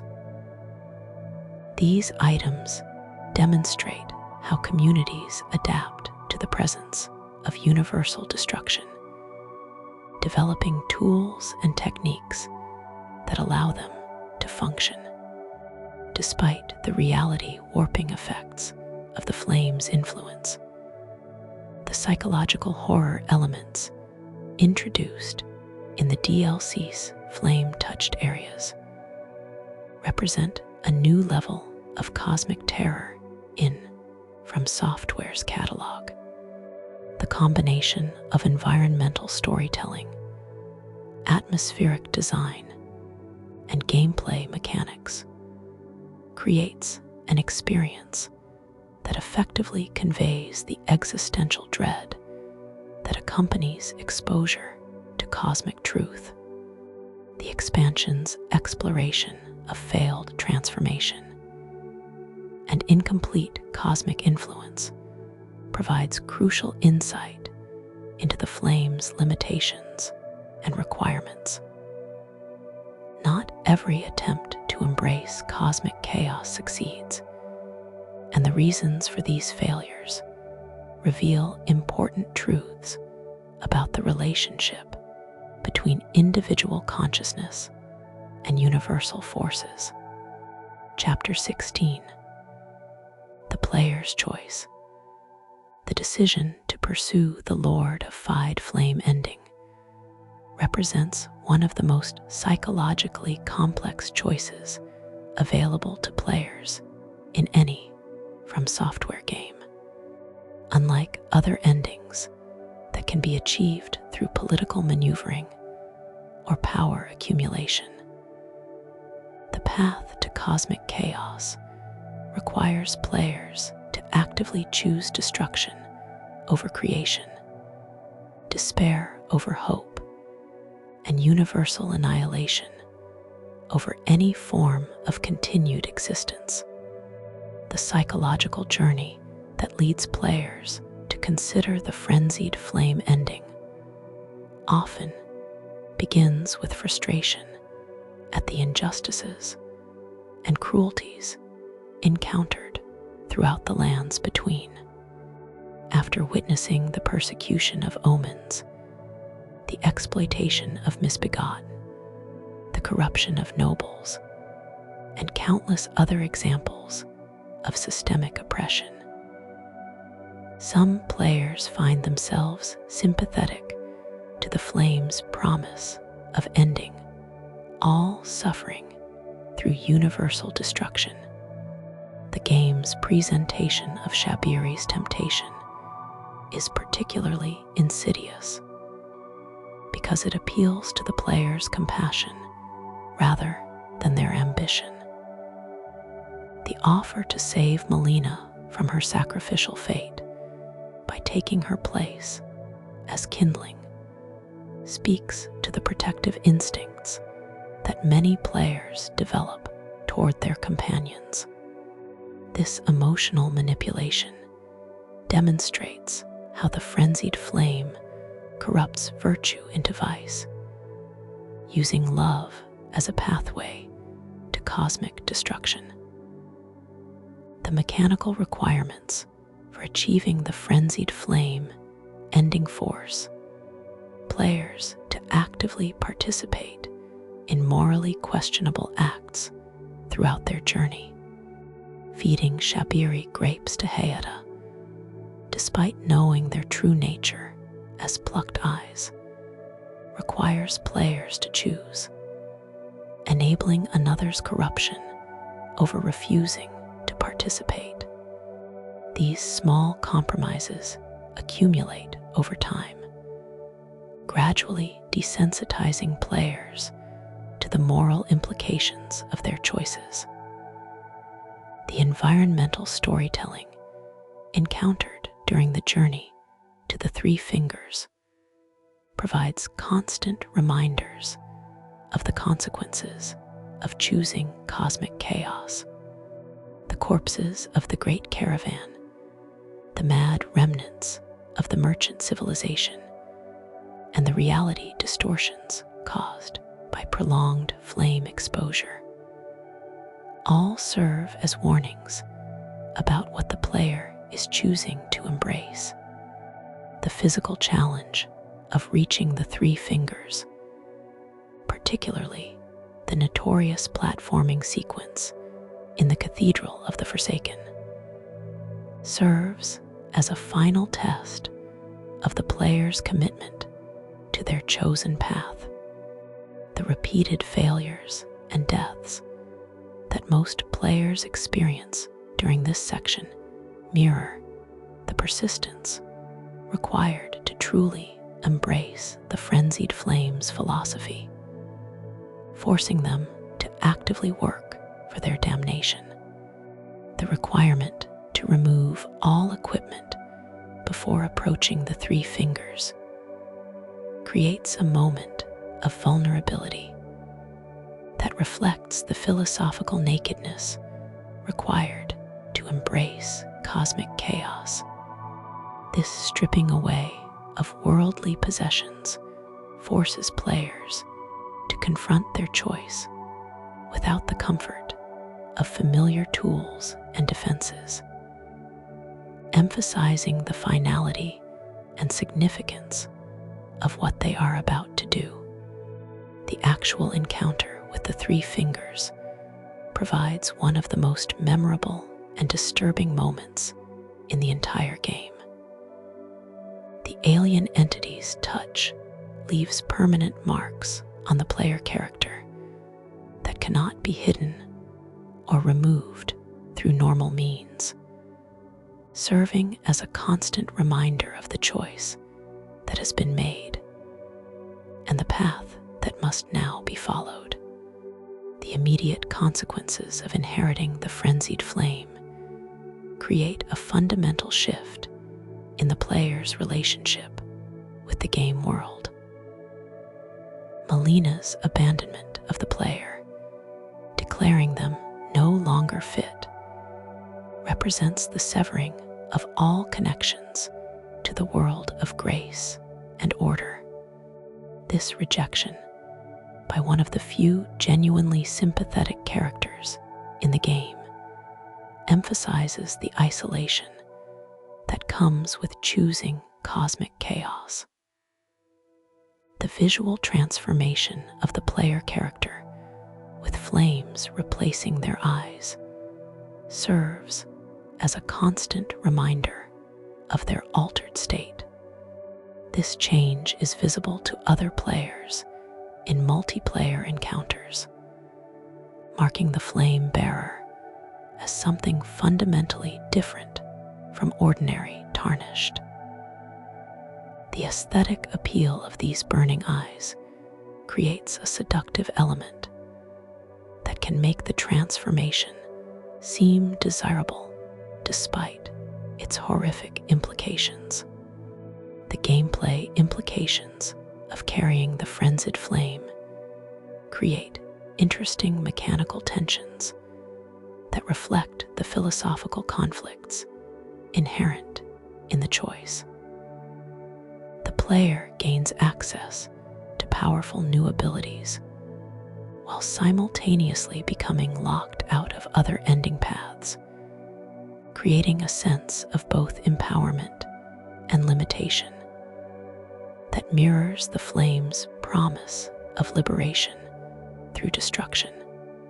The community reactions to players who choose the Frenzied Flame ending reveal interesting patterns in how different people respond to nihilistic philosophies. Some players embrace the role of cosmic destroyer with enthusiasm, role-playing as agents of universal chaos. Others struggle with the moral implications of their choice, seeking ways to justify or mitigate the consequences of universal annihilation. The availability of Miquella's needle as a means of reversing the Frenzied Flame's influence creates an additional layer of complexity in the player's choice. Knowing that the decision can be undone with sufficient effort changes the psychological weight of embracing cosmic chaos, potentially making it seem like a temporary experiment rather than a permanent commitment to universal destruction. The different variations of the Frenzied Flame ending, depending on when the player embraces the three fingers, demonstrate how timing affects the meaning and impact of choices.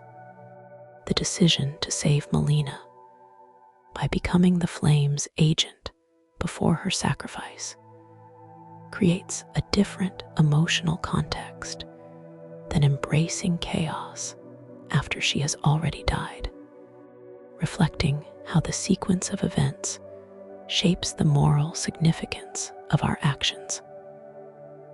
The philosophical questions raised by the Frenzied Flame ending force players to confront fundamental assumptions about existence, suffering, and the value of life itself. The flame's argument that universal destruction is preferable to continued suffering cannot be easily dismissed, particularly in a world as cruel and unjust as the lands between. The role of player agency in determining the fate of an entire universe creates unprecedented moral responsibility within the context of a video game. Unlike choices that affect only specific characters or regions.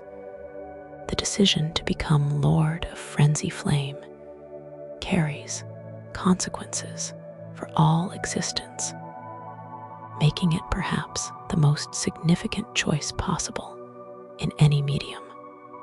The community discussions and debates surrounding the Frenzied Flame ending reveal how interactive media can effectively engage with complex philosophical questions. Players bring their own experiences with suffering, injustice, and despair to their interpretation of the flame's appeal, creating diverse perspectives on what might otherwise be seen as a simple choice between good and evil. The psychological impact of actually completing the Frenzied Flame ending varies significantly among players.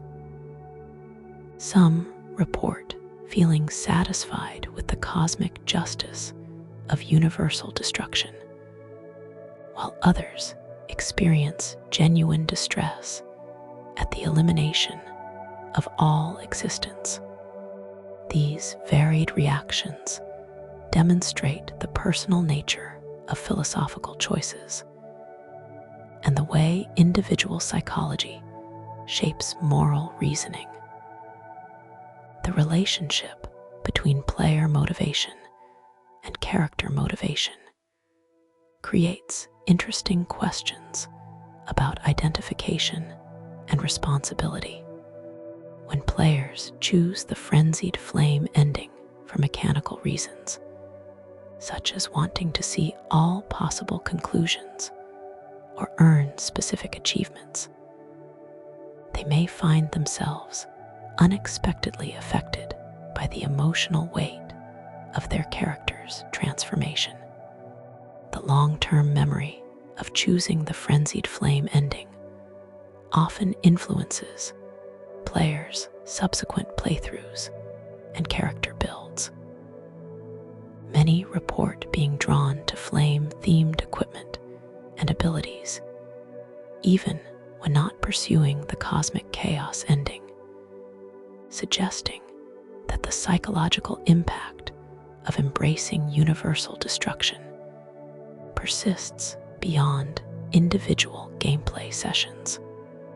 The educational value of the Frenzied Flame choice extends beyond entertainment to provide genuine insight into nihilistic philosophies and their appeal. By allowing players to experience the seductive logic of cosmic destruction firsthand, the game creates opportunities for reflection on real-world responses to suffering and injustice. The artistic achievement represented by the Frenzied Flame ending demonstrates the unique potential of interactive media to explore complex philosophical questions. By requiring active participation in the choice to destroy all existence, the game creates a form of engagement with nihilistic philosophy that passive media cannot match.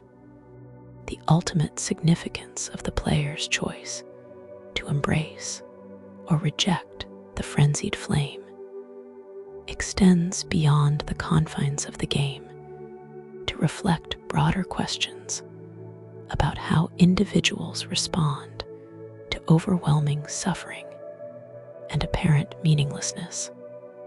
The cosmic scope of the decision serves as a metaphor for the everyday choices we make about whether to create or destroy hope or despair in the face of an often cruel and senseless world.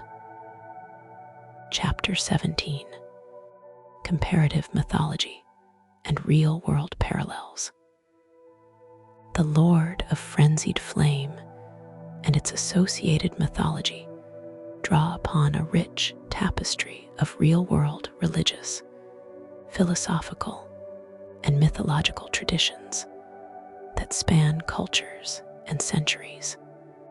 Understanding these connections provides deeper insight into the universal themes that From Software has woven into their cosmic horror narrative, revealing how ancient human concerns about existence, suffering, and meaning continue to resonate in contemporary interactive media.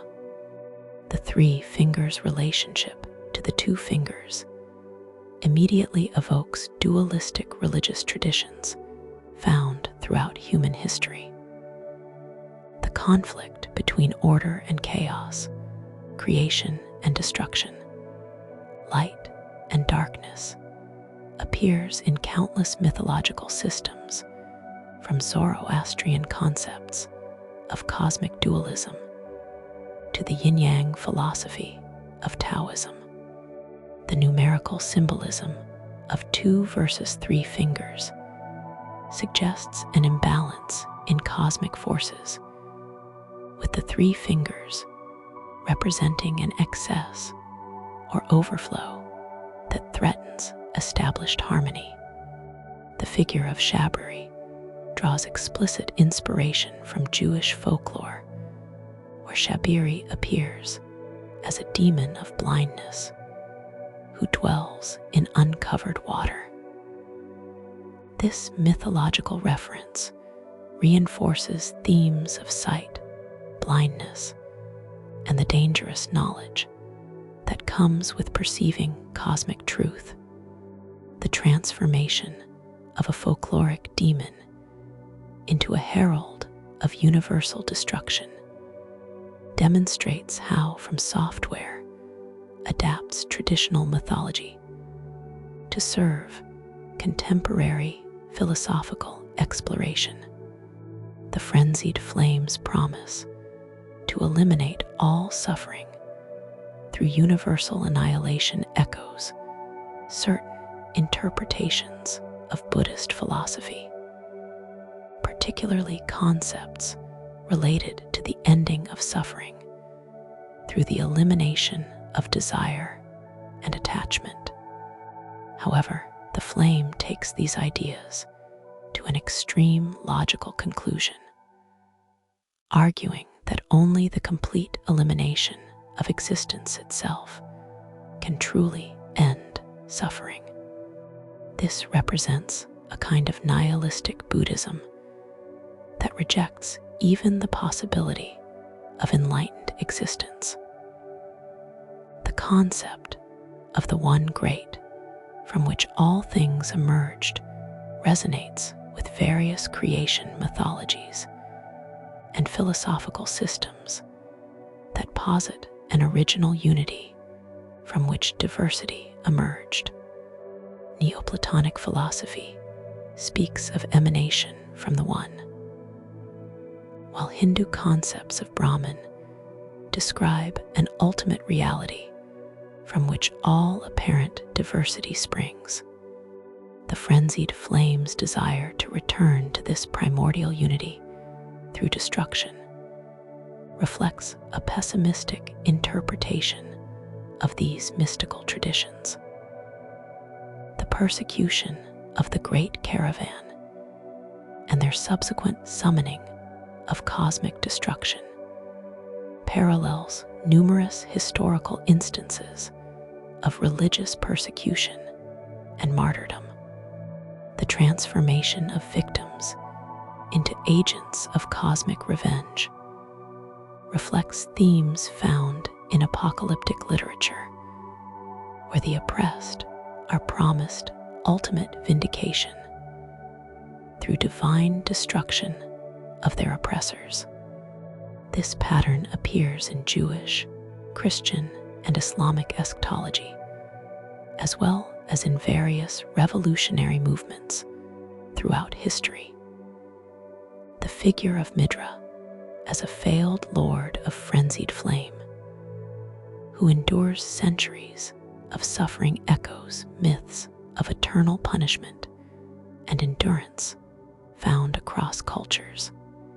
His situation parallels figures like Prometheus in Greek mythology, condemned to eternal suffering for transgressing cosmic order, or various Buddhist and Hindu concepts of beings trapped in cycles of suffering due to incomplete spiritual development.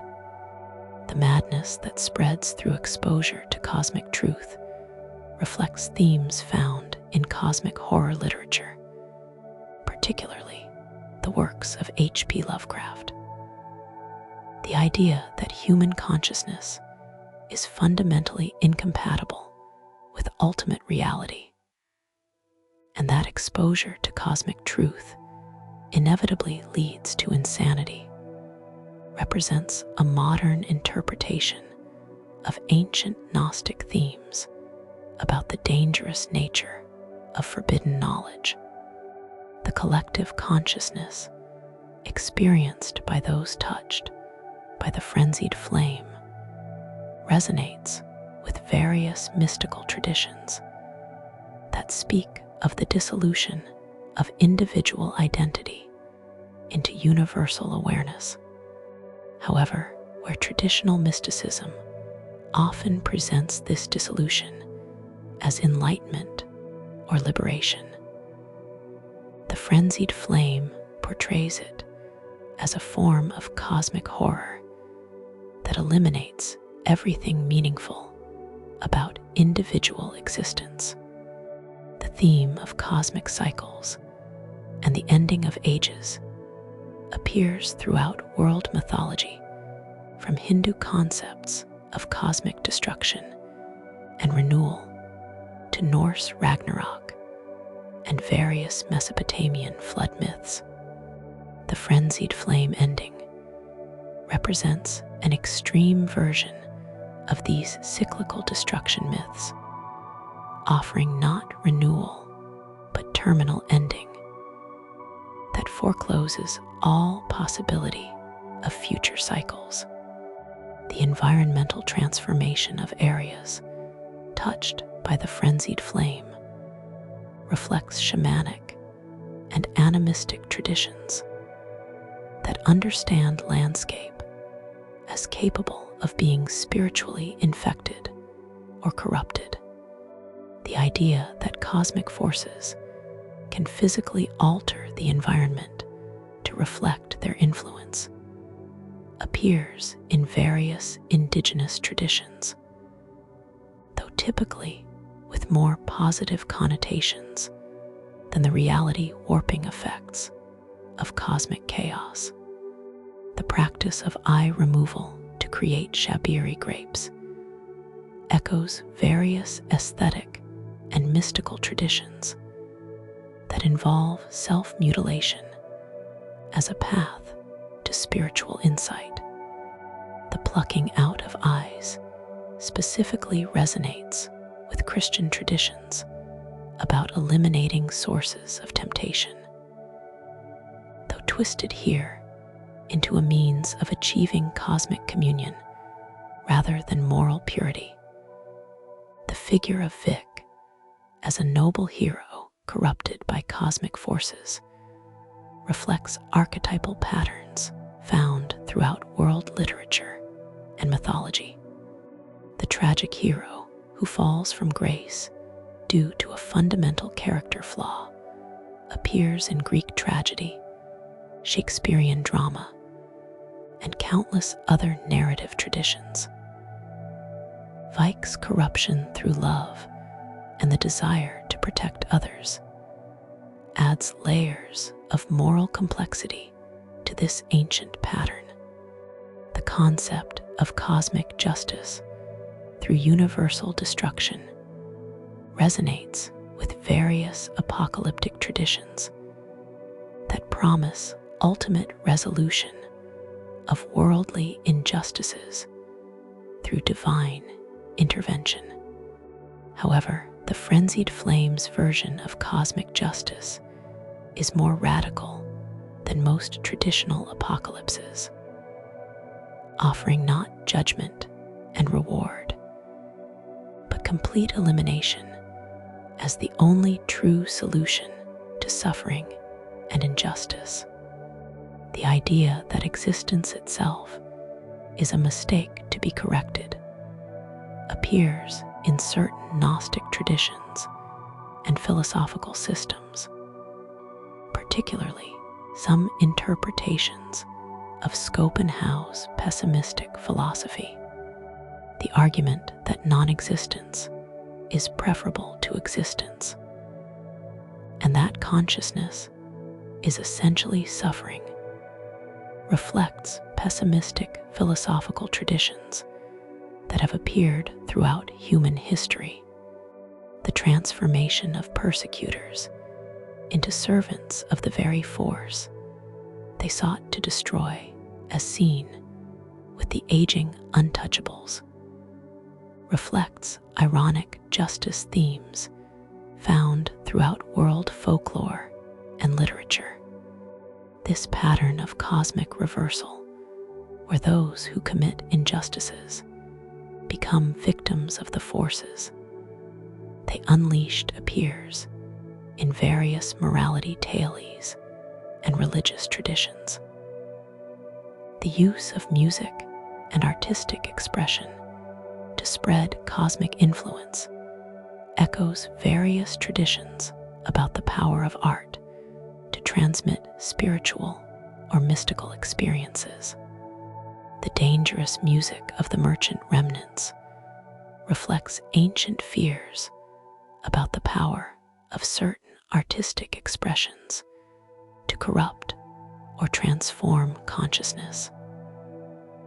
Themes found in everything from Greek myths about the power of music to contemporary fears about subliminal messaging. The temporal distortions associated with the Frenzied Flame reflect mystical traditions about the nature of time and eternity. Various contemplative traditions speak of experiences where normal temporal flow is suspended or altered, though typically in contexts of spiritual elevation rather than cosmic horror. The philosophical appeal of the Frenzied Flame to those who have experienced great suffering resonates with various existentialist and nihilistic philosophical traditions that emerge from confrontations with meaninglessness and absurdity. The flame's offer of escape through destruction reflects one possible response to existential crisis, though taken to an extreme that most philosophical traditions would reject. The community formation around shared cosmic experience reflects various religious and cult dynamics found throughout human history. The development of alternative belief systems and social structures in response to contact with cosmic forces parallels the formation of new religious movements, mystery schools, and esoteric communities across cultures and time periods. The ultimate question posed by the Lord of Frenzied Flame ending: whether universal destruction is preferable to continued existence in an imperfect world, represents one of the most fundamental philosophical challenges that humans have grappled with throughout history. The interactive nature of the game medium allows players to explore this question in ways that pure philosophy or passive media cannot match, creating opportunities for experiential engagement with ideas that might otherwise remain purely abstract. Chapter 18: Legacy and Implications. As we reach the conclusion of our deep exploration into the Lord of Frenzied Flame, it it becomes essential to examine the lasting impact and broader implications of this cosmic force within the world of Elden Ring and beyond.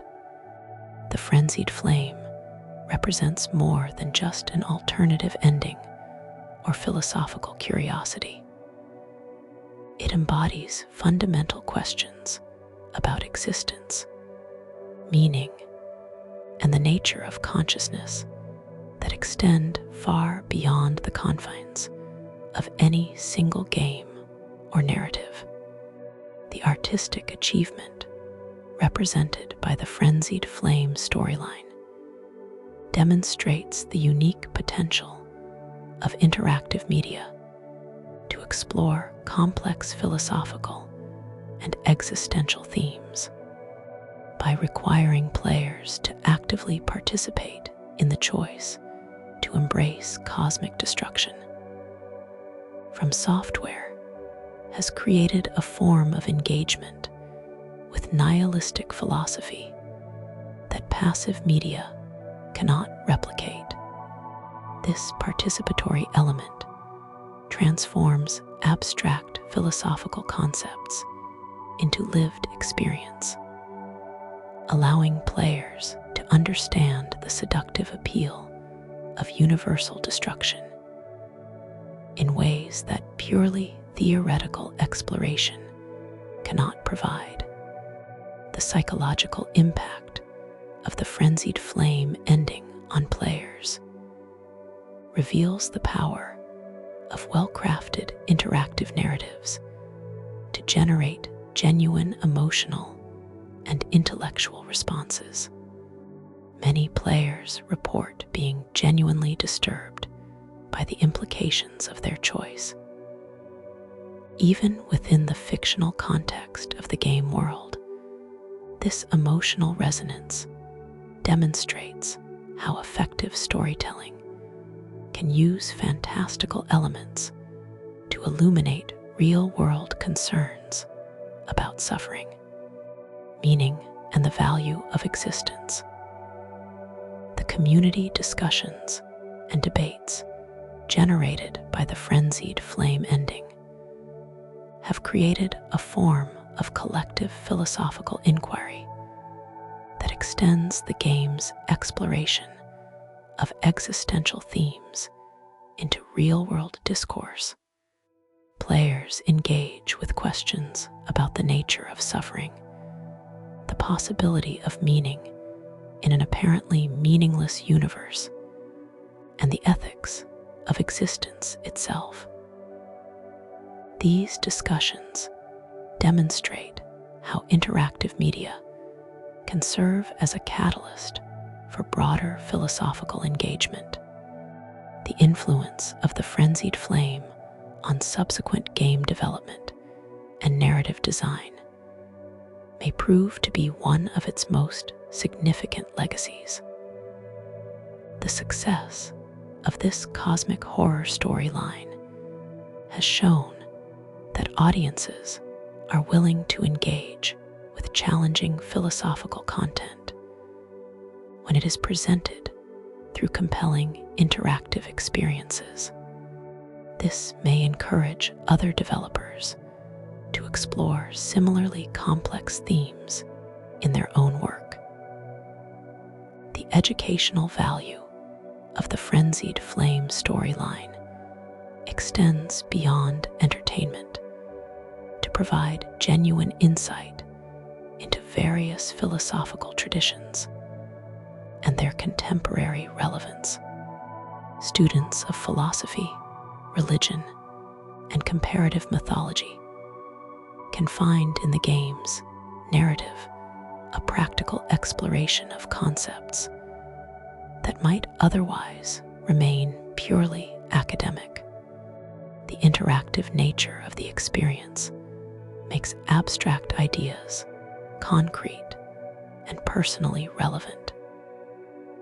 The therapeutic implications of engaging with cosmic horror themes in a controlled fictional environment may also prove significant for individuals struggling with depression, existential anxiety or feelings of meaninglessness. The opportunity to explore these themes through interactive narrative might provide both catharsis and perspective. The game's ultimate suggestion that even cosmic despair can be overcome through tools like Miquela's needle offers hope alongside horror.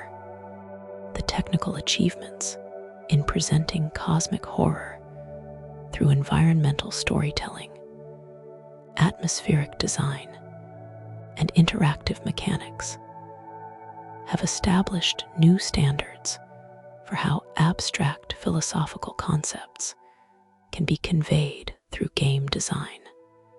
The Abyssal Woods, the Cathedral of the Forsaken, and other flame-touch locations demonstrate how environmental design can effectively communicate existential dread and cosmic significance. The narrative structure that allows players to experience, explore, and ultimately reject nihilistic philosophy represents a sophisticated approach to engaging with dangerous ideas. By providing Miquela's needle as a means of escape from the Frenzied Flame's influence, the game acknowledges both the appeal and the ultimate inadequacy of nihilistic solutions to existential problems.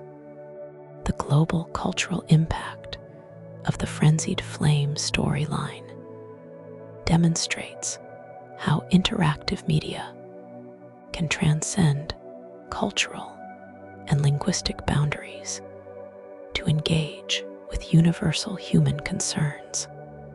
Players from diverse backgrounds have found meaning and significance in the cosmic horror narrative, suggesting that the themes it explores are genuinely universal rather than culturally specific. The influence on academic discourse about interactive media and narrative design has been substantial, with the Frenzied Flame storyline serving as a case study for how games can effectively explore complex philosophical themes. Scholars in game studies, philosophy, and comparative literature have used the narrative as an example of the unique potential of interactive media to engage with challenging intellectual content. The preservation of the Frenzied Flame storyline through community archiving, discussion, and analysis ensures that its philosophical insights will continue to be available for future examination and interpretation. The detailed documentation of every aspect of the narrative by dedicated fans creates a permanent record of this significant achievement in interactive storytelling. The inspiration provided to other creative works, from fanfiction to independent games to academic research, demonstrates the generative power of well-crafted cosmic horror narratives. The Frenzied Flame has become a touchstone for discussions about nihilism, existentialism, and the nature of cosmic horror in contemporary media. The challenge posed to traditional narrative structures and expectations has influenced how other developers approach storytelling in interactive media. The willingness to offer genuinely disturbing and philosophically challenging content as a legitimate ending option has expanded the boundaries of what interactive narratives can explore and accomplish. The demonstration that audiences are capable of engaging with complex philosophical content when it is presented through compelling interactive experiences, may encourage greater ambition in game narrative design. The success of the Frenzied Flame storyline proves that players are willing to grapple with difficult questions about existence and meaning when given the proper framework for exploration. The contribution to broader cultural conversations about mental health, existential anxiety, and the search for meaning in contemporary life has been significant.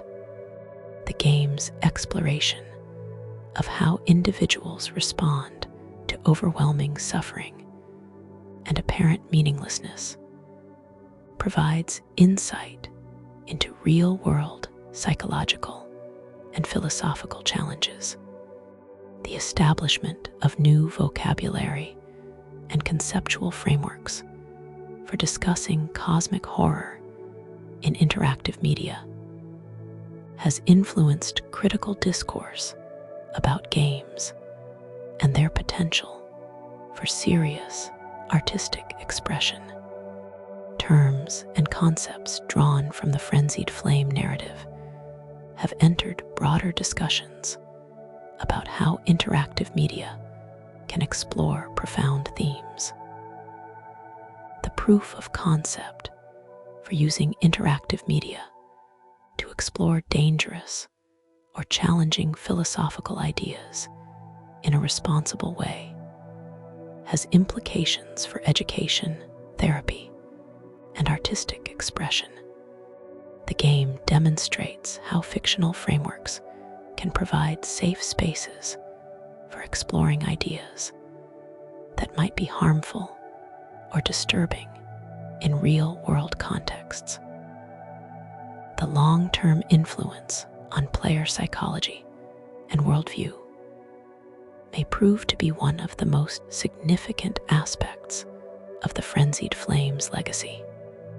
Many players report that engaging with the cosmic horror narrative has influenced their thinking about existence, suffering, and meaning in lasting ways that extend beyond their gaming experience.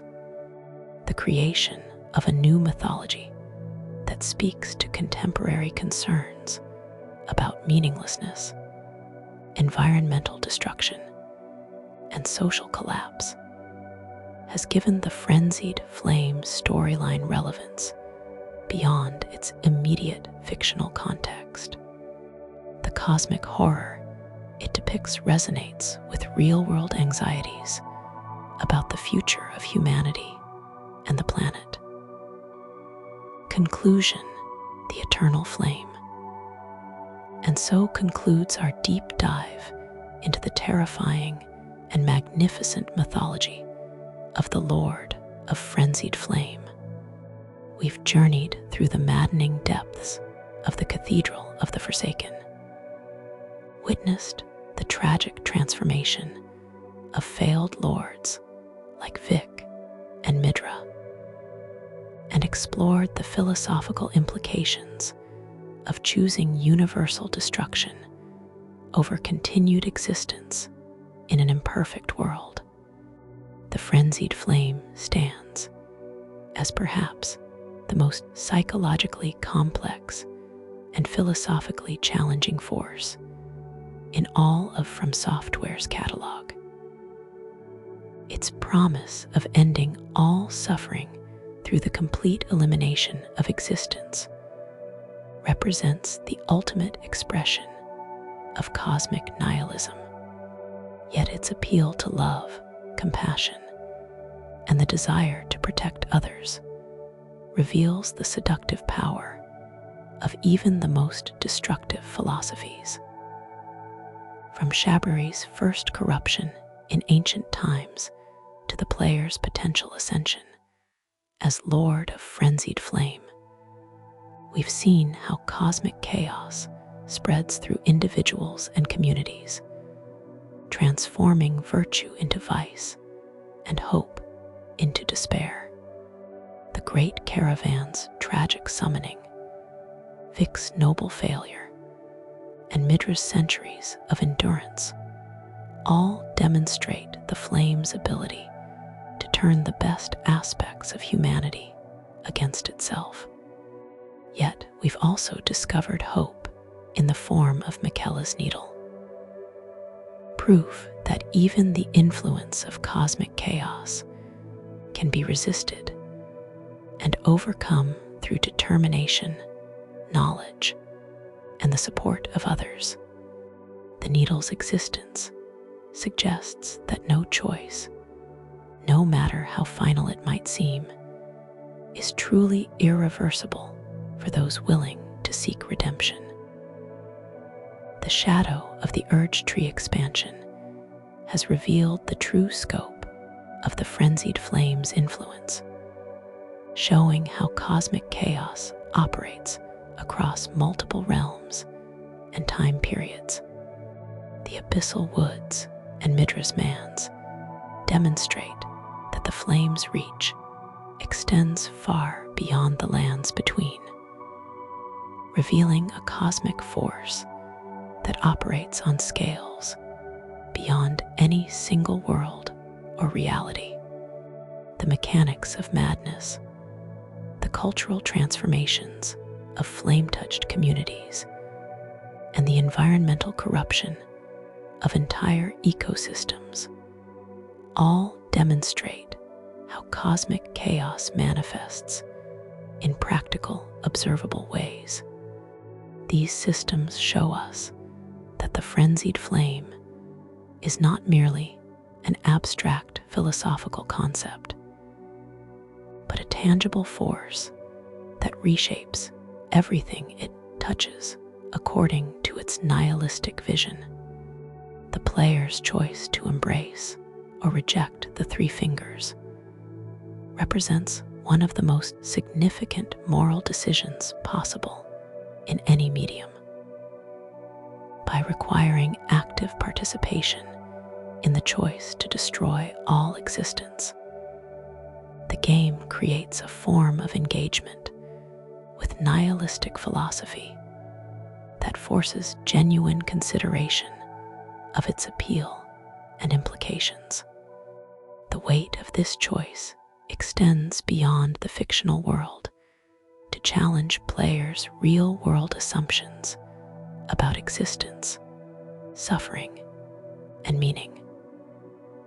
The comparative mythology and real-world parallels we've explored reveal how the Frenzied Flame draws upon universal human concerns that have persisted across cultures and centuries. From ancient creation myths to contemporary existential philosophy, the themes embodied by the cosmic chaos resonate with fundamental questions about the nature of existence and the possibility of meaning in an apparently meaningless universe. Perhaps most importantly, we've seen how the Frenzied Flame serves as both warning and mirror, reflecting our own capacity for despair, while demonstrating the seductive appeal of nihilistic solutions to overwhelming problems. The flame's corruption of virtue into vice, its transformation of love into madness, and its promise of peace through annihilation, all speak to very real psychological and philosophical challenges that individuals face when confronted with suffering and injustice.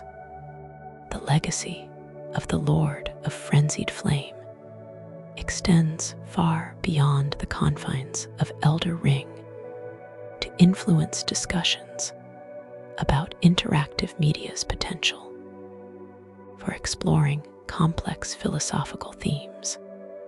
The narrative demonstrates that video games can serve as more than entertainment, functioning as vehicles for serious, artistic, and intellectual expression that engage with the most profound questions of human existence. The technical and artistic achievements represented by the Frenzied Flame storyline have established new standards for how cosmic horror can be effectively conveyed through interactive media. From the environmental storytelling of the abyssal woods to the mechanical integration of madness as a status effect, every aspect of the Flame's presentation reinforces its thematic significance and emotional impact. The community discussions and philosophical debates generated by the cosmic chaos narrative demonstrate how well-crafted interactive experiences can serve as catalysts for broader intellectual engagement. Players have grappled with questions about the nature of suffering, the possibility of meaning, and the ethics of existence itself, creating a form of collective philosophical inquiry that extends the game's exploration of these themes into real-world discourse. The therapeutic and educational implications of engaging with cosmic horror themes in a controlled fictional environment may prove to be among the most significant aspects of the Frenzied Flame's legacy. The opportunity to explore dangerous philosophical ideas safely, to experience the appeal of nihilistic solutions while ultimately recognizing their inadequacy, provides valuable insight into the human condition and our responses to existential challenges. As we've seen throughout our exploration, the Frenzied Flame represents both the ultimate expression of despair and the ultimate test of hope. Its promise of ending all suffering through universal destruction appeals to our deepest fears about meaninglessness and injustice. Yet its ultimate failure to provide genuine resolution reveals the bankruptcy of nihilistic solutions to existential problems. The Flame's corruption of noble intentions into cosmic destruction serves as a warning about how despair can transform virtue into vice, how the desire to end suffering can become a justification for causing even greater harm. Yet, the existence of alternatives like Miquela's needle demonstrates that no corruption is absolute, no choice irreversible for those willing to seek redemption. The cosmic scope of the Frenzied Flame's vision forces us to confront questions about the ultimate nature and value of existence itself. In a universe where suffering seems inevitable and meaning appears absent, the Flame solution of universal annihilation can seem almost reasonable. Yet the very fact that we can recognize this appeal and choose to reject it suggests that consciousness itself, with all its capacity for suffering, also possesses the potential for transcendence. The artistic achievement represented by the Frenzied Flame storyline demonstrates the unique power of interactive media to create genuine philosophical engagement through experiential learning. By allowing players to explore the consequences of cosmic nihilism through direct participation.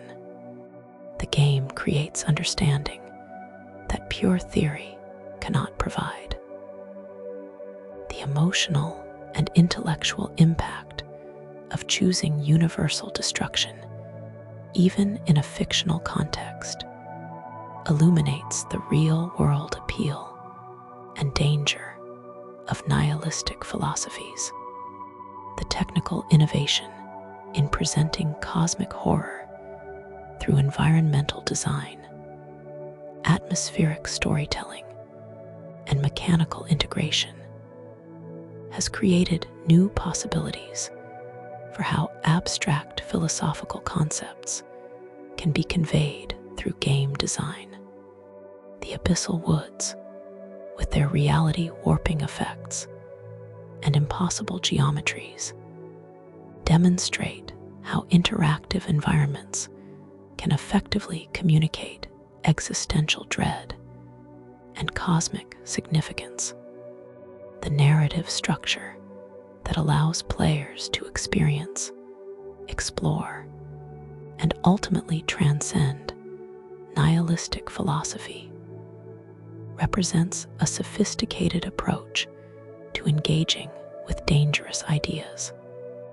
Rather than simply condemning or celebrating cosmic chaos, the game allows full exploration of its appeal while providing tools for escape and redemption. This balanced approach acknowledges the genuine psychological and philosophical challenges that drive individuals toward nihilistic solutions while demonstrating their ultimate inadequacy. The global cultural impact of the Frenzied Flame narrative reveals how interactive media can transcend cultural and linguistic boundaries to engage with universal human concerns. Players from diverse backgrounds have found meaning and relevance in the cosmic horror storyline, suggesting that the themes it explores touch on fundamental aspects of the human condition that cross cultural divides. The influence on academic discourse about interactive media, philosophy, and narrative design has been substantial and lasting. The Frenzied Flame storyline serves as a case study for how games can effectively explore complex philosophical themes while maintaining emotional engagement and artistic integrity. Scholars continue to examine the narrative's techniques and implications, contributing to broader understanding of interactive media's potential for serious artistic expression. The preservation of the storyline through community documentation, analysis, and discussion ensures that its philosophical insights will remain available for future examination and interpretation. The detailed exploration of every aspect of the narrative by dedicated fans and scholars creates a permanent record of this significant achievement in interactive storytelling. The inspiration provided to other creative works, from independent games to academic research to artistic expression, demonstrates the generative power of well-crafted cosmic horror narratives. The Frenzied Flame has become a touchstone for discussions about nihilism, existentialism, and the nature of cosmic horror in contemporary media, influencing creators across multiple disciplines and mediums. As we conclude our journey through the maddening depths of cosmic chaos, we're left with profound questions about the nature of existence, suffering, and meaning that extend far beyond the fictional world of Elden Ring. The Frenzied Flame forces us to confront our own capacity for despair, while challenging us to find reasons for hope in the face of overwhelming darkness. The ultimate message of the Lord of Frenzied Flame may be that even in a universe where cosmic forces offer easy solutions to existential problems, the choice to continue existing, to continue struggling for meaning and beauty in an imperfect world, represents the most profound act of defiance and hope possible. The flame's promise of peace through annihilation may be seductive, but the simple act of choosing to live, to love, and to create in spite of suffering represents a victory that no cosmic force can truly defeat. In the end, the Frenzied Flame serves not as an answer to existential questions, but as a mirror that reflects our own fears and desires back to us with cosmic intensity. Its terrible beauty lies not in its promise of destruction, but in its ability to illuminate the choices we make every day about how to respond to suffering, injustice, and apparent meaninglessness. The flame burns brightest, not when it consumes everything, but when it reveals the light that exists within those who choose to resist its all-consuming darkness. The legacy of the Lord of Frenzied Flame will continue to influence how we think about interactive media's potential for exploring the deepest questions of human existence. Its sophisticated treatment of cosmic horror, philosophical complexity, and moral ambiguity has established new standards for what video games can accomplish as vehicles for serious, artistic, and intellectual expression.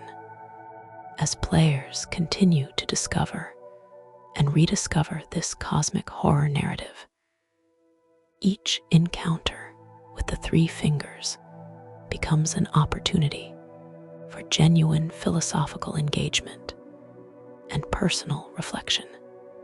The choice to embrace or reject the Frenzied Flame remains as relevant and challenging today as it was when first conceived, speaking to timeless human concerns about existence, suffering, and the search for meaning in an apparently meaningless universe.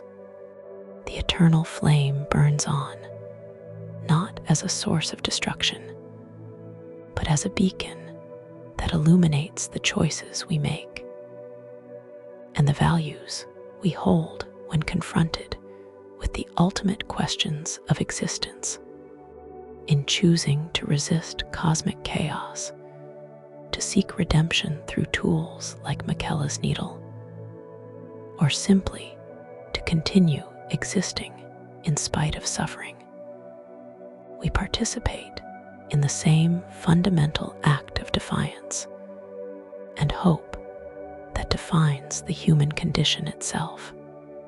May chaos take the world, some might say, but in the end, it is not chaos that defines us, but our response to it.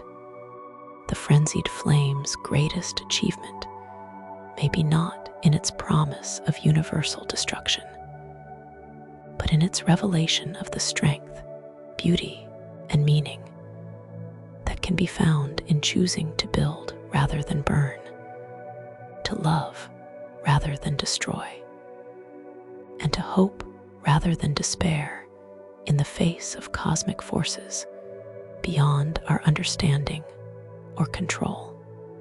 And so, our exploration of the Lord of Frenzied Flame comes to an end. But the questions it raises and the insights it provides will continue to burn brightly in the minds of all who have dared to descend into the depths of cosmic chaos and emerge with their humanity intact. The flame may promise to incinerate all that divides and distinguishes, but in the end, it is precisely those divisions and distinctions, those individual experiences of love, beauty, and meaning that make existence worth preserving against all cosmic forces that would reduce it to nothing. The Lord of Frenzied Flame stands as a testament to the power of interactive media to explore the most profound questions of existence while creating genuine emotional and intellectual engagement. Its cosmic horror reveals not just the terrors that lurk in the depths of reality, but the strength and beauty that emerge when consciousness chooses to persist, to love, and to create meaning in spite of all the forces that would reduce existence to primordial chaos.